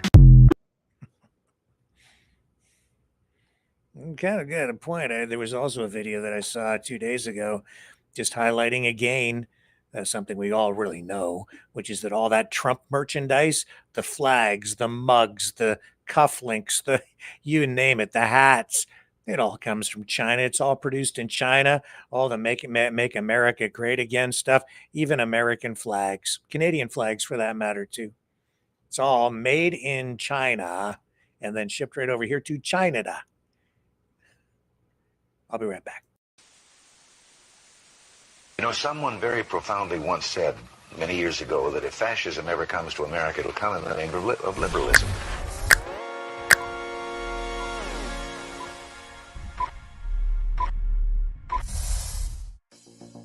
Well, I think it's time we ask ourselves if we still know the freedoms that were intended for us by the Founding Fathers. If we lose freedom here, there's no place to escape to. This is the last stand on earth. The entire world is watching. Every dictator, every crazy dictator in the world is watching.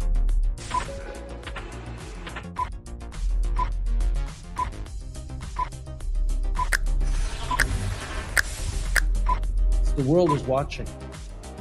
On TV, the entire world is watching. On social media. But the entire world is watching, and yes, they are seeing what we have apparently bravely been willing to say that others are thinking. Stand for freedom. Literally stand for freedom. Let's get this done. The entire world is watching.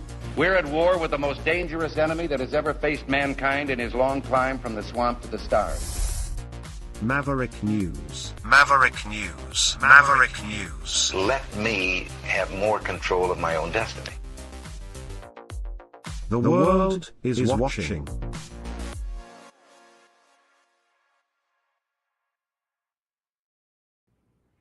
Let's go to the telephones.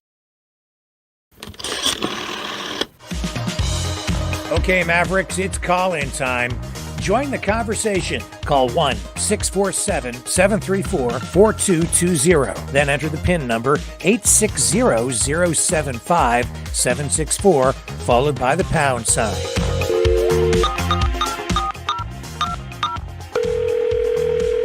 Exercise your right to free speech. Call 1-647-734-4220. Then enter the PIN number 860-075-764, followed by the pound sign.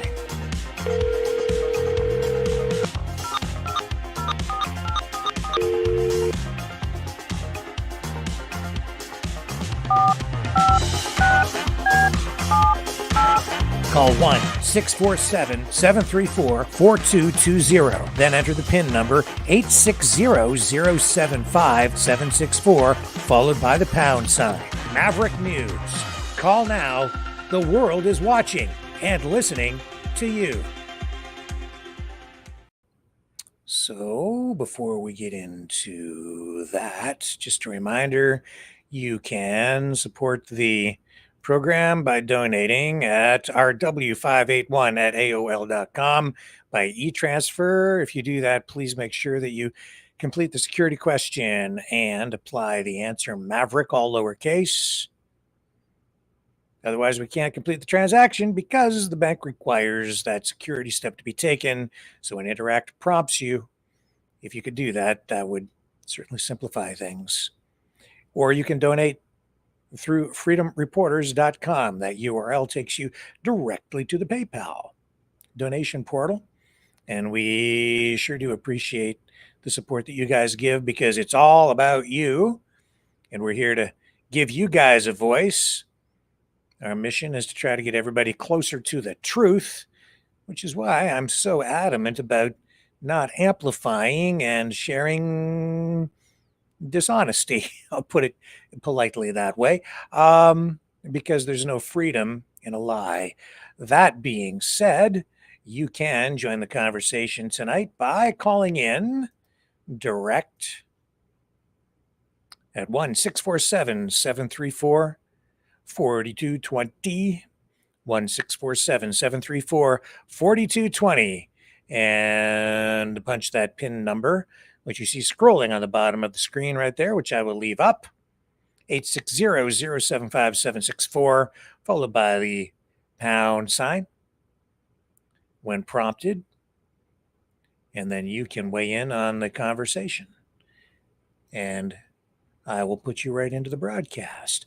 Like to have some new callers here tonight, if possible. And while we wait for the first callers to show up, I will take a brief break.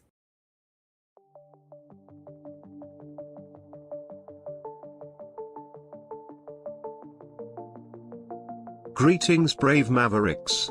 Our quest for truth continues. We go beyond fake news. Together we expose propaganda. Together we pull others out of rabbit holes. We are maverick thinkers. We are all unique individuals, defenders of individual rights and freedoms, credible, trusted, grounded in reality. Maverick News, Maverick News. Defending free speech, free speech. Donate at freedomreporters.com. Do it now. Tomorrow may be too late. Maverick News. The world is watching.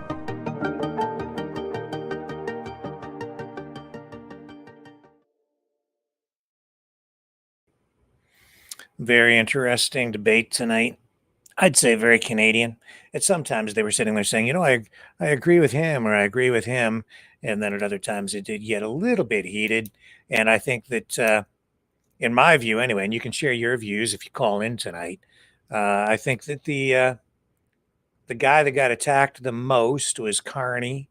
That's because he's viewed, I think, as the front runner, although I think there is some new polling out that shows the Conservatives either neck and neck or maybe even out in front tonight. Actually, I'm going to check and just see what is going on with that. Let's go to the 338 poll. See what they're saying. They still have the Liberals out in front. I think there's a new one out, though. Here, I'll show you the 338. Get an indication of that. And, to see these other parties excluded from the federal debate, especially the PPC, not unusual, is pretty much par for the course across the country, even in the local ridings. That's why we had Michael Bader on from the PPC last night. Yeah. And, he was not really welcome to participate in the debate in his riding of Burlington. And 338. Let's get them up on the screen here. Show you where we're at. There it is. According to this one, what's April 16th, updated today, they say the Liberals are still out in front.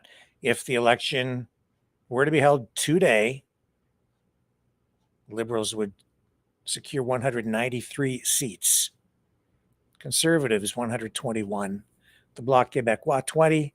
NDP, 8. And the Greens, 1. And then they were excluded from the debate tonight, getting the notice like at 4:30 this morning. I guess she found out, Elizabeth May, the co-leader of the party. I don't know if that seems a little bit unusual, shall I say, to tell them they're in and then now they're out. Somehow it doesn't seem fair. It doesn't seem right. It does seem a little bit undemocratic, but that's the way the cookie crumbles. And then we're going back to the debate tomorrow night, I guess, on the 17th. Tomorrow, so round 2, English language debate. That one will be, I think, watched by an even larger audience tomorrow night. Probably the most consequential election for Canada in our lifetime, maybe an existential election. We might actually be determining the fate of the country and whether it even continues to exist. There is the potential the country could fly apart. All right. So I'll give it a minute more. I'm a little surprised that we're not getting calls tonight. Maybe nobody wants to talk to me. Maybe I've finally alienated the entire country. The Lovely wants to know, is someone in the chat, is that an independent poll? The 338 is independent, I guess, as they come. It's not conducted by a party. So it's as unbiased as they come, I suppose, yeah. The ones that are commissioned by media outlets, I think they do tend to come sometimes with a degree of bias because media outlets, a lot of them do have a particular bias one way or another. All right, let's go to the phones. We've got our first caller on. Who's on the line with me tonight? Hey, hang on a second here. I have to get you up on the screen. Here we go. Welcome back, Isabel. I won't leave you stranded now. Well, thank you. Everybody else is asleep. I don't know, or chicken. Or they're chicken. I don't know that. Watching that debate tonight, yeah, I still can't see how Carney's that far in the polls. Did they just not do a thing with him? I thought I saw it was posted about the RCMP sending him a letter about the people in his party knowing and willingly participating with the CCP, the Chinese party. Oh, brother. Did you hear what I said about that last night? I must have missed it last night. Yeah.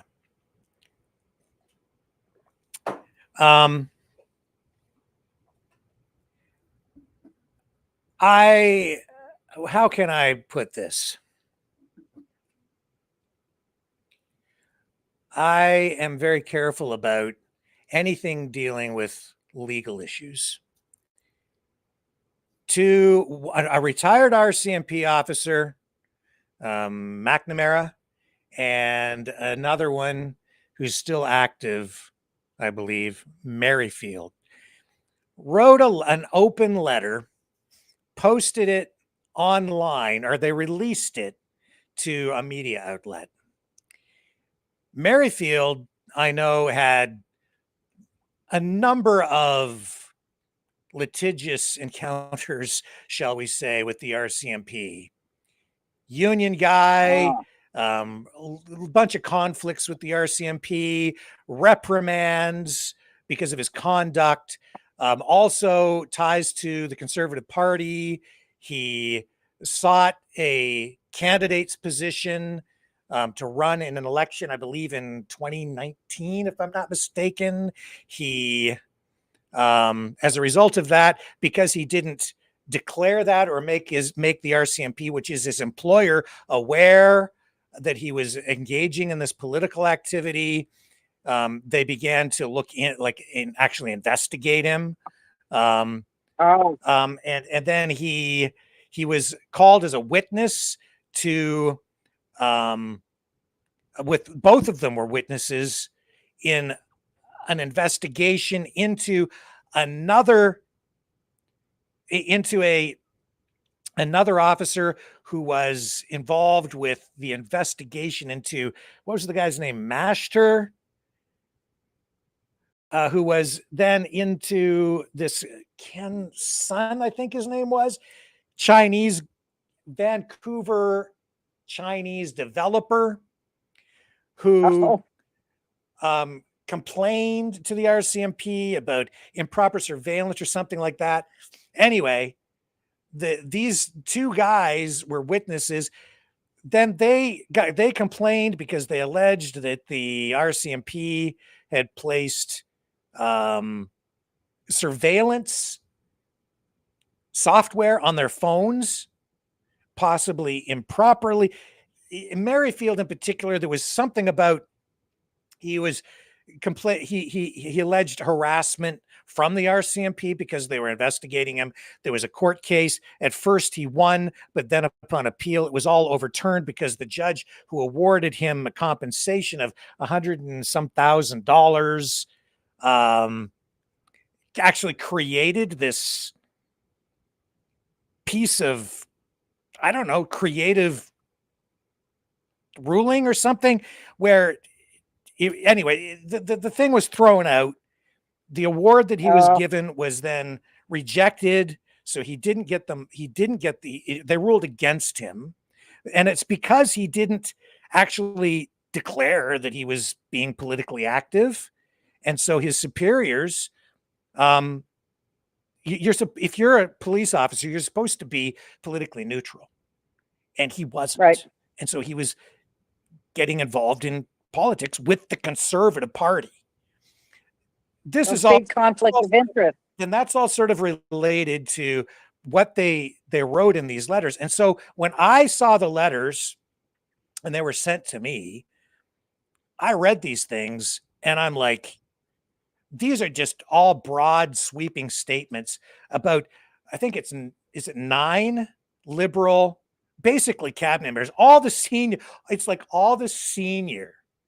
liberal members of parliament, Chrystia Freeland, Dominic LeBlanc, Bill Blair.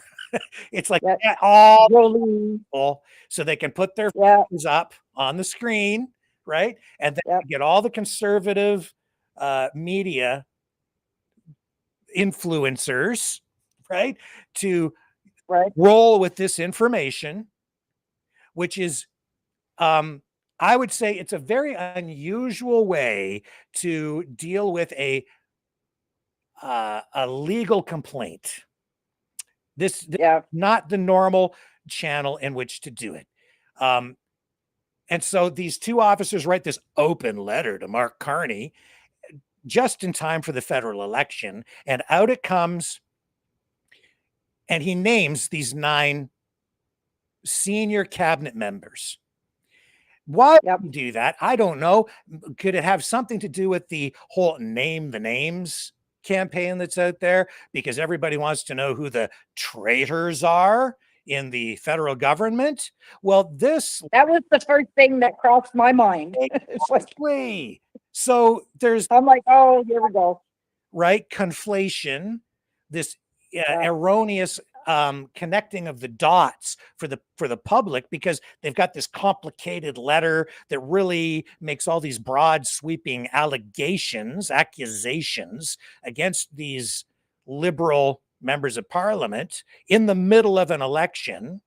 It doesn't allege that they're the ones under CSIS investigation. It's alleging that they didn't do enough. They didn't take action to adequately do their jobs with regard to national security. I don't even know what that means from a legal context. What crime are they supposed to have committed? It's all related to the way that these two officers were involved in these previous legal proceedings involving this Vancouver developer and the Chinese CCP. And that all goes back to this reporter, Sam Cooper, that everybody is holding up as like this champion of investigative journalism.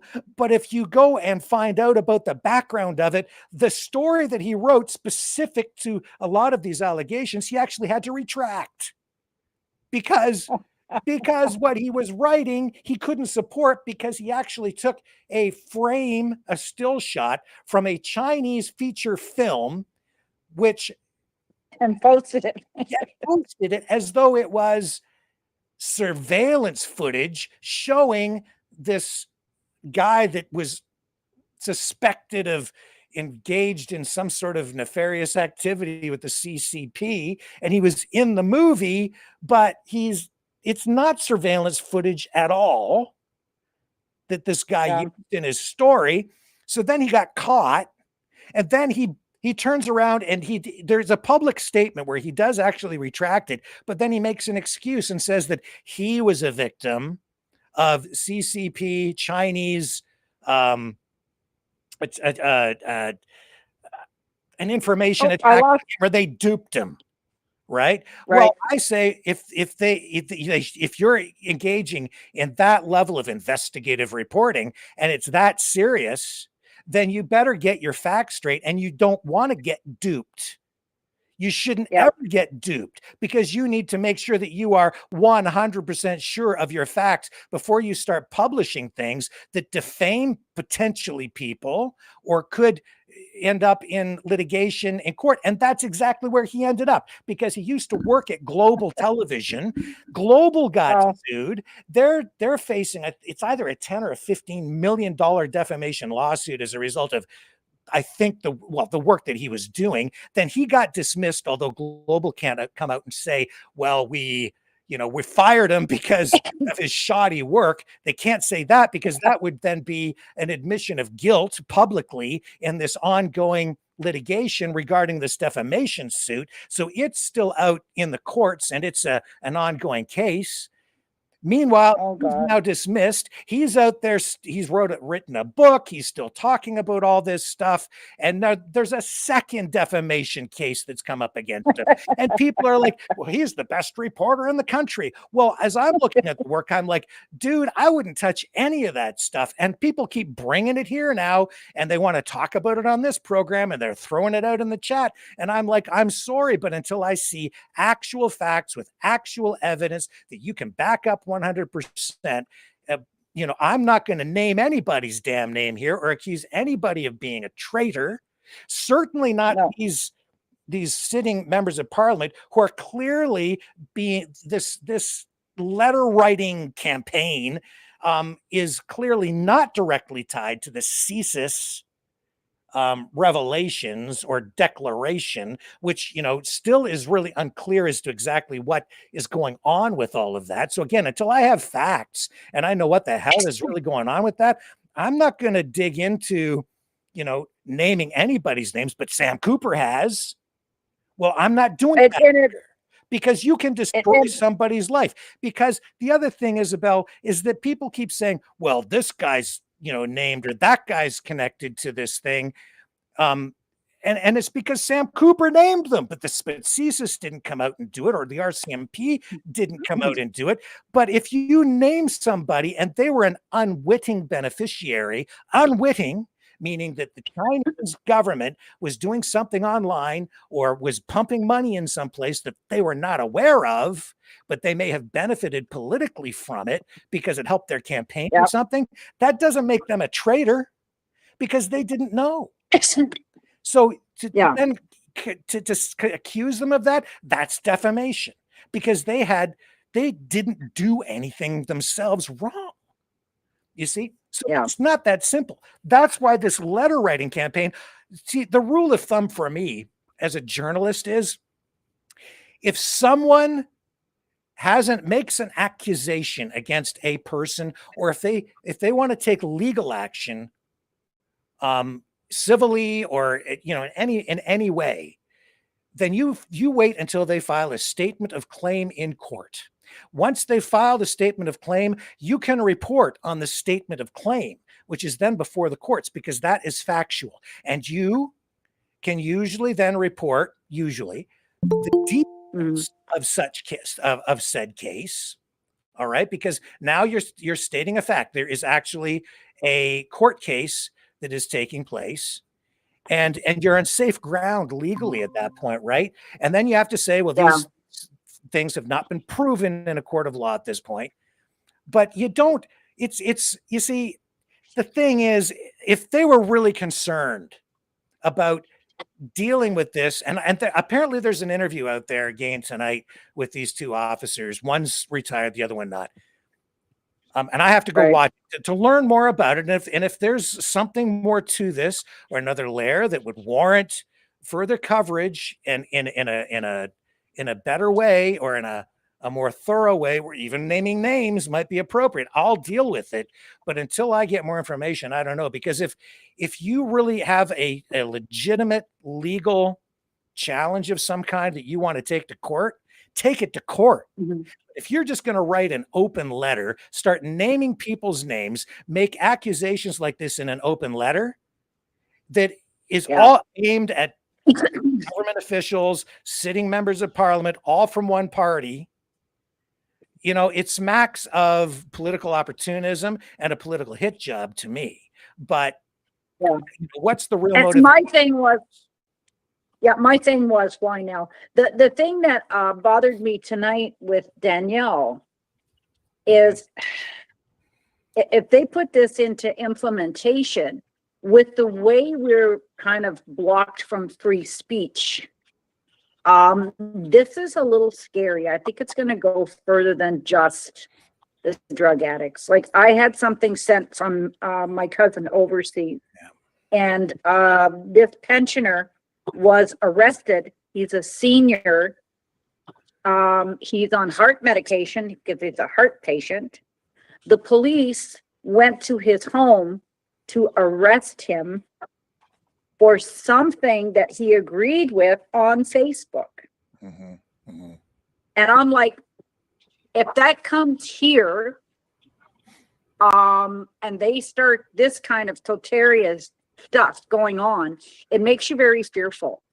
I'm aware. And if they start just picking up people off the street, or somebody says, okay, this guy's a drug addict and he's driving me crazy and he's a relative, just lock him up. And then they go into these places that we heard of before in the old mental asylums, what they did to the people behind closed doors. We're never going to know. Yeah. And I don't know that those institutions were that bad in some cases. I think in many cases they were compassionate, but as I mulled this over in my mind over and over and over again since last night, I'm really worried about it. You know what's missing? Advocacy. Because as I went through what Danielle Smith rolled out yesterday, that's what's missing. The only people advocating for these patients that have been abducted off the street by the state is judges, retired judges, who they're putting on a panel to adjudicate a ruling, come up with a decision on whether they should or shouldn't be admitted and into an institution where they would then be forced to undergo rehabilitation and detox and even psychological treatment.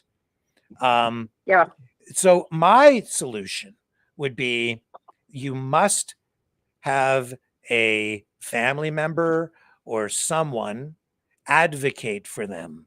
If they are not of sound mind, if they are not able to advocate for themselves because they're addicted, then you have to have like a family member, a relative, or have the state assign someone from, say, a non-governmental agency that advocates for these people on their behalf, supplied to them to make sure that this advocate then looks out for that person's rights, to make sure they're protected at every step, because they're not charged with a crime. They're not criminals. They haven't they haven't committed a crime. They're being forced into a medical intervention. And that, to me, is very slippery slope. If they can do it to someone that they're accusing of being a drug addict, first of all, how do you know they're a drug addict? Secondly, you know, the list of questions really starts to mount, right? Because that's the scary part is you have people that have addictions, but the addictions were prescription addictions. And then if these people are left high and dry, and they're still in that pain, like we all know, they're going to go and seek something for that pain. So now they could be of sound mind, but they're in chronic pain. So if they have nobody to advocate for them, they're kind of left out there. And my fear is that they become experimental people.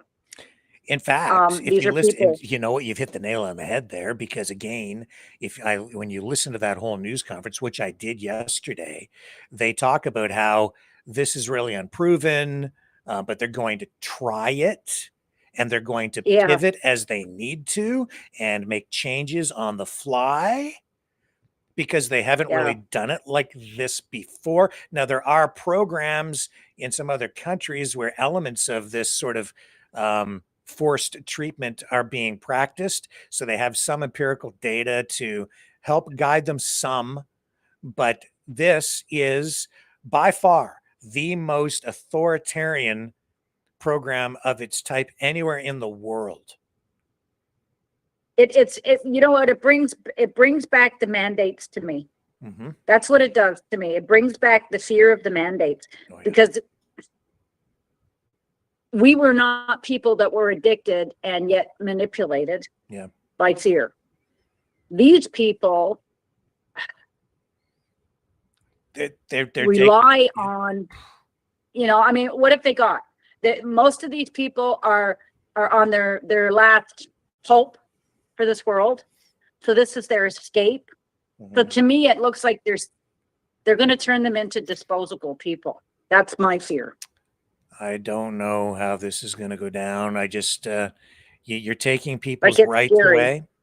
You're putting them into an institution. And so how far does that go to us? And and then, you know, the larger question is, okay, you take them in, you detox them over, say, 90 days. So you think you've solved the addiction issue, but then you throw them back out into the community. And what have you solved? Like, to do what? Where are they going to live? Do they have a job? Is there anyone there? Are there any social supports for them to get them, you know, trained into gainful employment? Do they have family support? Like, these are the questions that need to be answered as well. You can't just, you know, tie them to a bed, start injecting them with stuff, and then get, you know, use psychological treatment on them or something. I think they're going to come out clean on the other side, and then just go out and get a job making $100,000 a year and buy a house, or like, it's just not going to work like that. No, there has to be, there's steps that you have to do. So you're going to take this person in, okay, you're going to detox them, then you're going to have to train them or somehow so that they can be sustaining on their own. But then you're going to also have to have an implementation for a job and a place to live. And it just can't be, we're going to take you in, we're going to fix you up, and then we're going to put you back on the street. I'm afraid that what it might turn into, or maybe what it really is, I don't know which, but it'll be like, let's just get them off the streets, throw them into these buildings where they're out of sight, out of mind. I think that was my first thought. Yeah. And that's then, my first thought. They want the streets cleaned up. Okay, so we're going to pick up the garbage. Yep. And we're just going to put it over here so nobody can see it. Yeah. I mean, these are human beings, whether we agree with what they're doing or not. Yes. And I've never been on drugs. I don't take pharmaceuticals, but yet I fell for the fear game, and I wished I hadn't. But my fear is that they're going to go back to that. At first, they're going to start with these people. And if they can get these people under their umbrella, how far can they go with this, push? I don't like it. It brings back, 2020. It just brings back 2020, which makes me revert back to World War II and, do as you're told kind of thing. Yeah, and just like it happened then, people were applauding then, and I heard people applauding yesterday during that news conference, and I see a lot of people applauding, and people who actually stood up and were against the mandates and lockdowns and so on before. A lot of them I'm seeing online saying this is a good thing, and I'm all for it, and I'm like, well. This is the first I've spoken about it, but I have concerns. I get both sides, but you have to. The government has to protect our rights. Yes. I mean, right now, I'm a big supporter of homeopathic, as you know. Yeah. And when I first came here, it was illegal, and they're trying to make it illegal again. Mm-hmm. So if I want anything, I'm basically almost, not yet, forced to take pharmaceuticals, and I will not. I'm always afraid of side effects. And that's the first thing. I'll go to my doctor and say, she'll tell me what I got when I can get in to see her, which has been like 6 months now. But she'll say, okay, this is what the problem is. I'm like, okay. She said, well, I can give you a prescription. No, I'm good. She knows I'm going to go find a homeopathic, whether she likes it or not. And you can join the call tonight, folks, at 1-647-734-4220. We had another caller on there. I think maybe they didn't realize I had let them into the studio. So if you called before, I did bring you in, but you just didn't get a chance to speak. You can call in at 1-647-734-4220. Sorry, Isabel, go ahead. Maybe that was my fault. No, that wasn't nobody's fault. Yeah. I mean, I get nervous about when they start wanting to bring the government in and laying down the rules and how they're going to do things. Yeah. We've had enough of that. Yes. I just don't like the way that's going. Yeah. Not at all. To me, because I'm very freedom focused, right? Mm-hmm. The primary thing always has to be protecting people's rights, individual rights and freedoms. It has to start right there. I understand that there will always be limits placed on someone's rights because you have to protect everyone's rights, right? Yeah. And so you have to restrict freedom at some point because you have to protect everyone's freedom. So, but it's a balancing act. And in this case, it's a very complex question because you're dealing with someone who is addicted. And is there freedom in addiction? I say no. There's not really true freedom in that. But still, people have to be afforded access to their rights. And the government is really charged with the responsibility of protecting rights, not granting them. Yeah. And maybe I'm a little off key, but I picture people like being dragged off the street. That's what's going to happen. That's exactly what's going to happen. Screaming and yelling and, that kind of thing where they're treating people like animals. That's my fear. And maybe I watch too many science fiction movies in the future, and we're pretty close to that right now. If you open your mouth and they come knocking on your door, I mean, we're getting close to that, and I do not like that. Yeah. And it's happening all over the world. Yeah. So it's scary shit. I mean, that we're going back to, like you said, like World War II. I mean, and I heard people even here in my community during the lockdown, and they're going, "Oh my God, we should phone the police because look, they're having a barbecue." I'm thinking, holy shit. Yeah, yeah. What? Like, see, really? The thing that scares me about what happened during the the pandemic was, I just think we as a society, we failed the test because we showed how easily we failed the test during the pandemic, right? Yes. Because yes, we did. Remember the headlines where people were saying, "Yeah, we should put the unvaccinated into camps." Yep. Concentration camps. Like they literally were saying that. It was on the front page of the Toronto Star. They took a poll. I mean, even though I got the juice, I did what I thought I was doing for my daughter because she has an autoimmune disease. Mm-hmm. But I never, ever, because my father was a prisoner of war camp, would I have said that?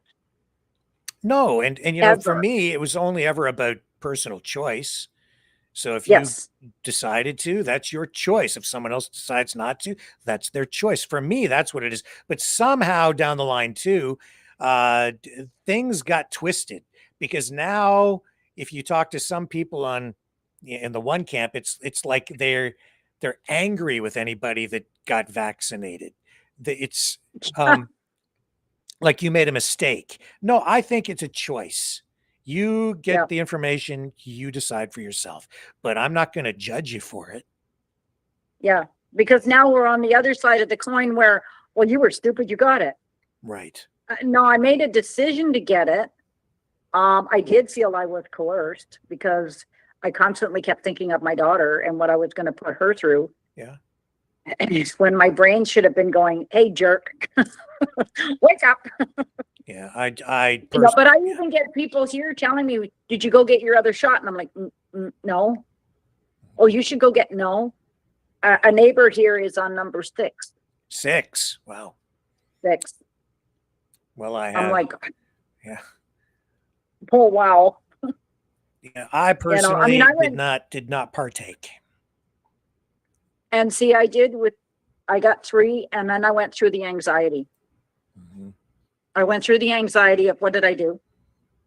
Then I got myocarditis. I had it was like somebody put a hot plate on my heart. Mm-hmm. And I couldn't breathe. And they said it wasn't that. They said, "Oh, don't even go there." I got told off at the hospital. But I've never had a heart condition. Heart condition doesn't run in my family. Yeah. So, yeah. Mm-hmm. And now my older brother just found out he had fluid around his heart. They took 2 liters off his heart 3 weeks ago. Oh, no, January. And then last week they took another liter off its heart. Amazing how we keep going back to this topic, which is not YouTube friendly, by the way. Maybe we should change the subject. Okay. You want to talk snowman again? Oh, yeah. Well, that's yeah. What's the weather like where you are tonight, actually? Actually, it was really nice this afternoon. This morning it was rainy. My dogs didn't like that at all. This afternoon it was nice and sunny, but it was chilly. But it's April, right? Yeah. You know, like to me, I wake up, it's a good day. I don't care what the weather is outside. Boy, I'll tell you, we've had some outstanding weather for a few days. Then it got a little colder again yesterday, but spring has sprung, and Easter is this weekend, right? Yes, Easter's this weekend. Yes. My grandchildren haven't reminded me, so maybe I'm out of the woods. Yeah. I only really have one that's going to be a pain in my butt for, he's 12. I still believe in the Easter Bunny, Oh, do you? Yeah. Really? Well, let's go look for the Easter Bunny because he didn't come to Grammy's. The Easter Bunny is just around the corner from me. Oh. Yeah, my dog barks at him every night. My neighbor has one of those big inflatable Easter bunnies that lights up at night. And Oh, yeah. so when I take Cosmo out, when we turn the corner, he sees this big Easter bunny waving in the breeze. He thinks it's alive. Oh. He freaks out every night. So it's hilarious. Well, I have 2 wild bunnies, and they've probably already done their multiplication under my deck. So I'm waiting. Yeah. Oh man. But yeah, they've been there for 2 years now. And there's just a very small opening. And when my dogs come out, because it's just deck boards, the little one, she's like 5 pounds. Yeah. But she would take on a Rottweiler. And she goes out there and I smell that rabbit. And I'm like, yeah, well, watch where you're walking, because if the rabbit's been out here, there's raisins all in the grass. Well, just finally tonight, Isabel, after watching that debate, do you think anybody came out on top? Anybody win, lose, draw? Does it make a difference? Well, will it change things as we go to the polls? I'm hoping it'll change some things. I mean, if people just look back, Carney was with Trudeau the whole way. So I'm hoping those polls are wrong. Jadmead tried. He tried. He tried to overtalk, but it didn't quite work. He was going to make a point, right? But they had to keep cutting him off, and he was getting a little ticked. He was. Yeah.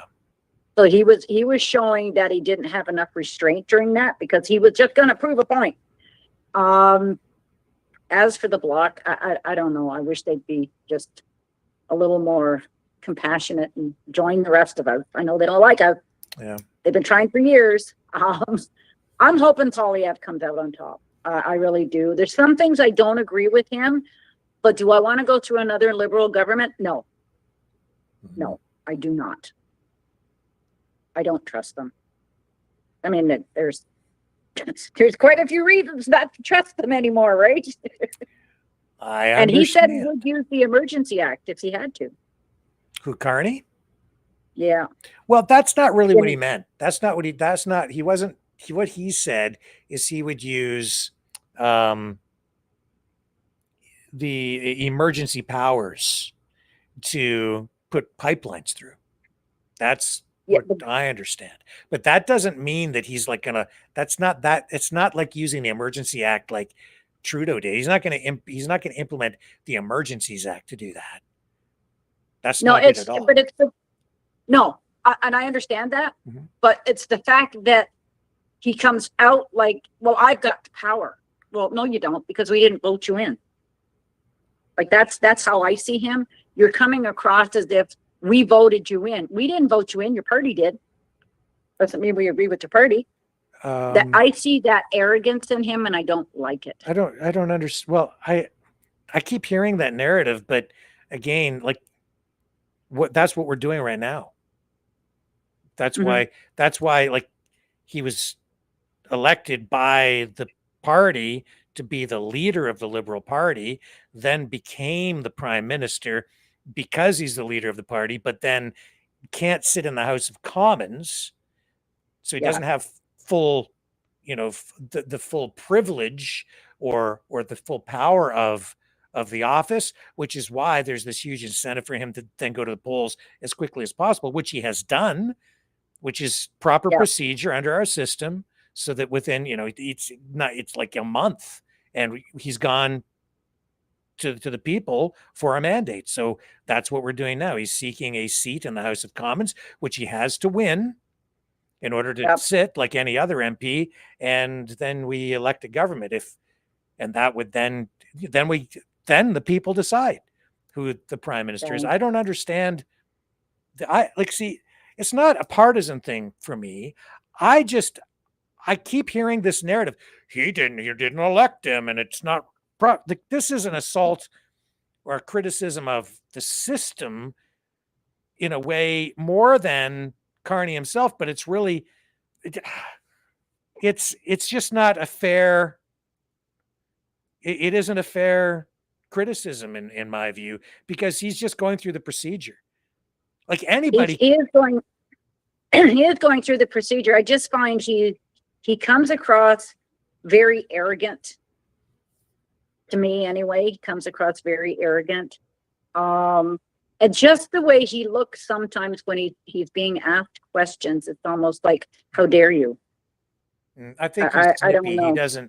He's not, he gets irritated when people ask him questions that I think he feels Not are polished. Yeah. Yeah, he's not polished. No, that's because he's not, I don't think he's really well suited to be a politician, honestly, because No, I don't think so. I think he's on the verge of losing his temper sometimes. Yes. That's true. That's very true. Yeah. Yes, because he has gotten arrogant with a few reporters, Mm-hmm. and I'm like, wow. But that's not what you want to show the public, is it? Yeah, you raise a larger issue though, indirectly there, which is that Carney has basically said, at least in Western Canada, that he would use emergency powers of sorts to push pipeline projects through and get them completed. You understand why he needs to do that, right? Yeah. It's because the provinces have jurisdiction and domain over their natural resources. And because they have so much autonomous power within our system, you have to negotiate with every province along the way, plus all the First Nations, in order to get a pipeline built. So it's like you're dealing with this First Nation and then the provincial government and these communities. But the provinces in particular, they have a lot of jurisdictional power. So by the time you get to Quebec, they're like, we don't want your pipeline through here because we have these environmental concerns or whatever, which may really equate to, you got to pay us more money or whatever they want. So you've got these conflicts from province to province, which also results in these interprovincial trade barriers. And then you see the politicians trying to appease the voters, say in Alberta, by saying, well, we'll respect your provincial sovereignty and make sure that we even give you more, when in reality, as I analyze it, the real solution to the problems that face this country is to adjust the system so the provinces actually have less sovereignty, less autonomy, less authority, and the federal government has more. You need to concentrate a little bit more power into the hands of the federal government so that you can't have to end the bickering between the provinces, frankly. And to have a unified Canada amongst the provinces. That's right. You see, to me, I thought when the tariffs came in, I thought, oh, we're going to rally now. We're finally going to rally together. But we still have the conflict. Of course. Yeah, it just brought it to all it did was bring it to the surface and divide people even more in some respects. At least Quebec and Alberta. And that's really where the big division is. If it wasn't for those two feuding, then we could probably get a lot of stuff done. But they're always in opposition to each other. They're diametrically opposed. It's like two angry siblings. Right. And so the real solution is to have the referee, the federal government, or the parent, say to the kids, quiet down. It's time to just get serious and get to business. And we're going to build these pipelines. But you can't do it that way. And then instead of getting to the solution, which is to have more federalism, the politicians, all of them up there tonight, they're all saying, "Oh no, well, we're actually going to cede even more power to the provinces, which will just actually, in truth, make things even worse, because then the federal government is neutered even more. They can't do anything. So how are you going to solve that problem between Alberta and Quebec if you give even more power to both of those players, who then will just beat each other until they're black and blue politically? It's not a solution. Stop giving the kids the treats when they're annoying. That's when you take away the treats. You don't, I just sit back as a senior and I go, oh my God, can you guys not get along? Like, so it reminds me of my two boys. Like, can you not just look at each other? Can you not just breathe in the same room? Like what? So then I listened to Danielle Smith sit there and say, the federal government doesn't respect our jurisdiction, our sovereignty. And then the people of Alberta go, yeah, right on. They're not respecting us. We deserve more power. Well, the truth of the matter is Alberta would probably end up in a better position, be better off if they were willing to cede a little bit of their power in order to get Quebec to cede a little bit of their power so that then they could get their pipeline through. Yeah. Yeah. I mean, that's the only way we're going to be independent is if we come together. Mm-hmm. You can't be independent when the pieces don't fit in the puzzle. And as I look at the big picture, Isabel, people are like, we have to decouple from the monarchy because they're controlling us. No, actually, it's not the case truly at all, because the monarchy really is there to protect constitutional and legal procedure, not to force policy upon us. That's what we get from our elected government. But the truth of the matter is, you know who does control us? The United States. They already control us. They already exert too much political influence up here. And that is the problem. But people are being told that it's the UK. It's not. It isn't. That the control is from the US, where they have too much influence on our economy and therefore and our defense, frankly. And we have to cede a lot of that influence to them because our relationship is so intertwined. We need to decouple more from that and become more independent by expanding our relationships internationally and spreading our wings as a more powerful, influential, and I would hope gentler and kinder nation state. We have to reduce our dependence on the Americans, not on the UK, which is honestly the least of our worries. And the other thing people don't realize is if you really want to decouple from the monarchy, all we have to do is say, we want to decouple from the monarchy. And they would go, okay, because they're doing it around the world. You just say, we want to leave, and you just leave. They're not gonna coerce us and force us to stay, but I think we should. That's my personal opinion. You may I mean, it's better to have more allies than enemies. We've made more allies throughout the world. The States has always had issues making allies. They don't see it that way. All you get out of them is, we're so great, we're so great. I don't think you're so great. Not right now. Like, your people are nice, but your government sucks. Right. Like, I'm sorry, especially right now. Wow. Oh, I am great. Oh, yeah, okay. No, you're not so great, but you think you are. You literally have the president of the United States talking about deporting U.S. citizens to go to jail in El Salvador, going beyond even what we're seeing happen with the deportation of people that they are unilaterally, arbitrarily declaring to be terrorists. You're a terrorist, you're out of here, with no due process. Just put them on a plane and ship them out. No trial, no habeas corpus, just gonzo. And now that's what that story was that we were running earlier. And now they're looking at potentially extending this program to actual U.S. citizens, which is an absolute violation of people's rights. And I'm pretty sure it's unconstitutional. That's what the scary part is. Yeah. That is the scary part. Oh, did I lose you? No, I'm right here. Oh, okay. Yeah, but that is the scary part. When I heard that you're going to start deporting American citizens, these aren't just green card holders. These are citizens. Yes. And you're going to decide who's going to stay and who's going to go. But you're not, you're not a tyrant. You're not an authoritarian. Yeah. What? Yeah.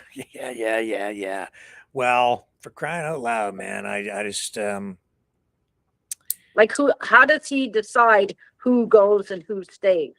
Yeah. And like, are these people that have been there 10, 20 years and they've got a citizenship and they've been working, and so you're just going to pull them up and throw them, on board a plane and say, see you later? Yeah. And why would Alberta or anybody want to join that right now? Yeah, not me. Not me. Yeah. Have you seen the video of the penguins that are preparing for war? Oh, I did see something about that. I did see it. Yeah. I thought that's a good one. Yeah. They got the shields and they got the the whales, and they got the penguins all prepared for Trump. Oh my. Oh my God. Anyway, well- I will sign off for tonight. Okay. And I will sign off as And well. my last word is keep the faith. Thank Keep you, the Isabel. faith. Thanks for calling in and saving the call in tonight. No problem. Everybody else must be asleep. Yeah, well, we've got some people watching, but they're all a little too chicken to call in tonight. I guess a little microphone shy. That's okay. And a lot of people I think are busy watching that hockey game tonight too. So.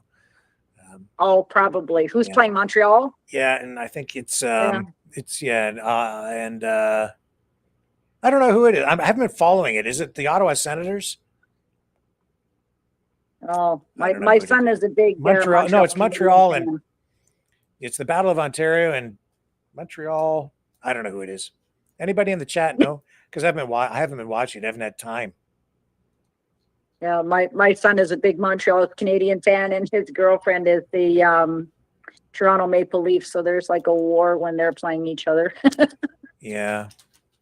Hang on, I'll find out here. They don't even sit on the same side of the couch. They're like far apart. Yeah, it's Carolina and Montreal, and Oh. right now it's Montreal Canadiens 4 and the Carolina Hurricanes 2. Oh, Dos, as they would say in Mexico. Yes, cuatro y dos. So, there's my Frank English Spanish. My English. French, English, and Spanish all Springlish? jumbled up.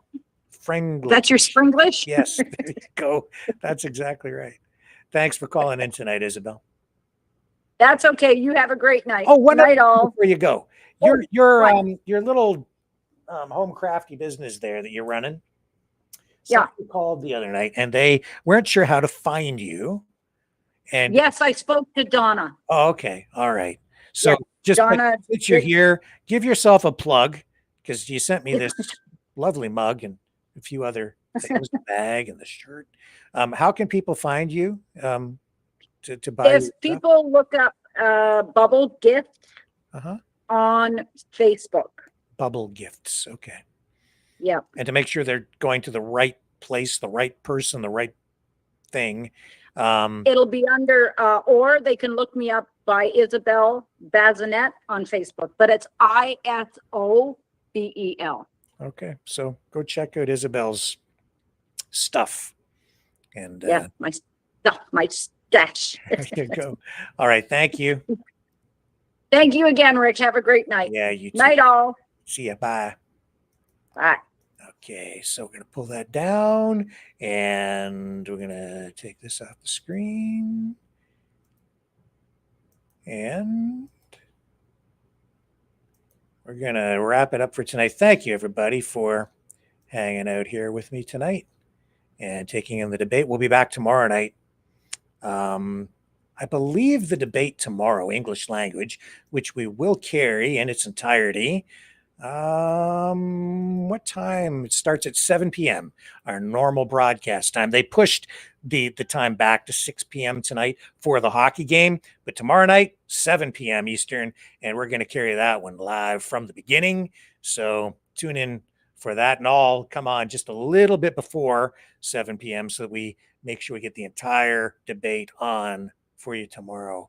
And I'm looking forward to that. I think that one will be probably even more entertaining. I think it's going to be a rip roaring, knock down, drag him out debate fight tomorrow night. And with that, I will see everybody back here at 7 p.m. Eastern on the flip side.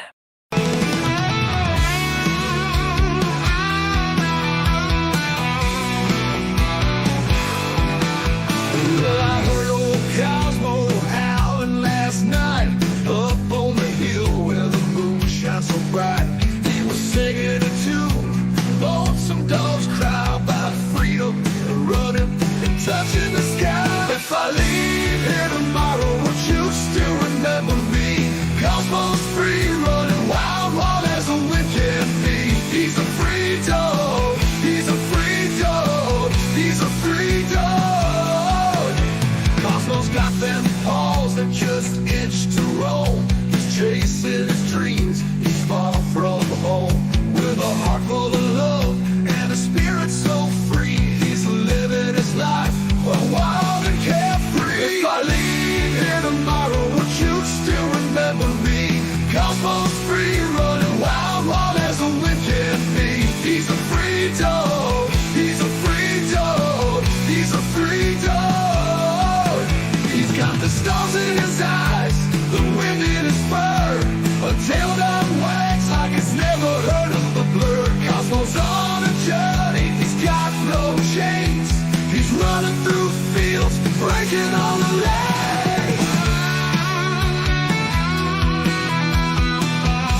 in his fur, a tail that wags like it's never heard a bird, a heart full of love and a spirit so free. He's living his life wild and carefree. He's got the stars in his eyes, the wind in his fur, a tail that wags like it's never heard a bird. Cosmo's on a journey, he's got no chains. He's running through the fields, breaking all the lanes.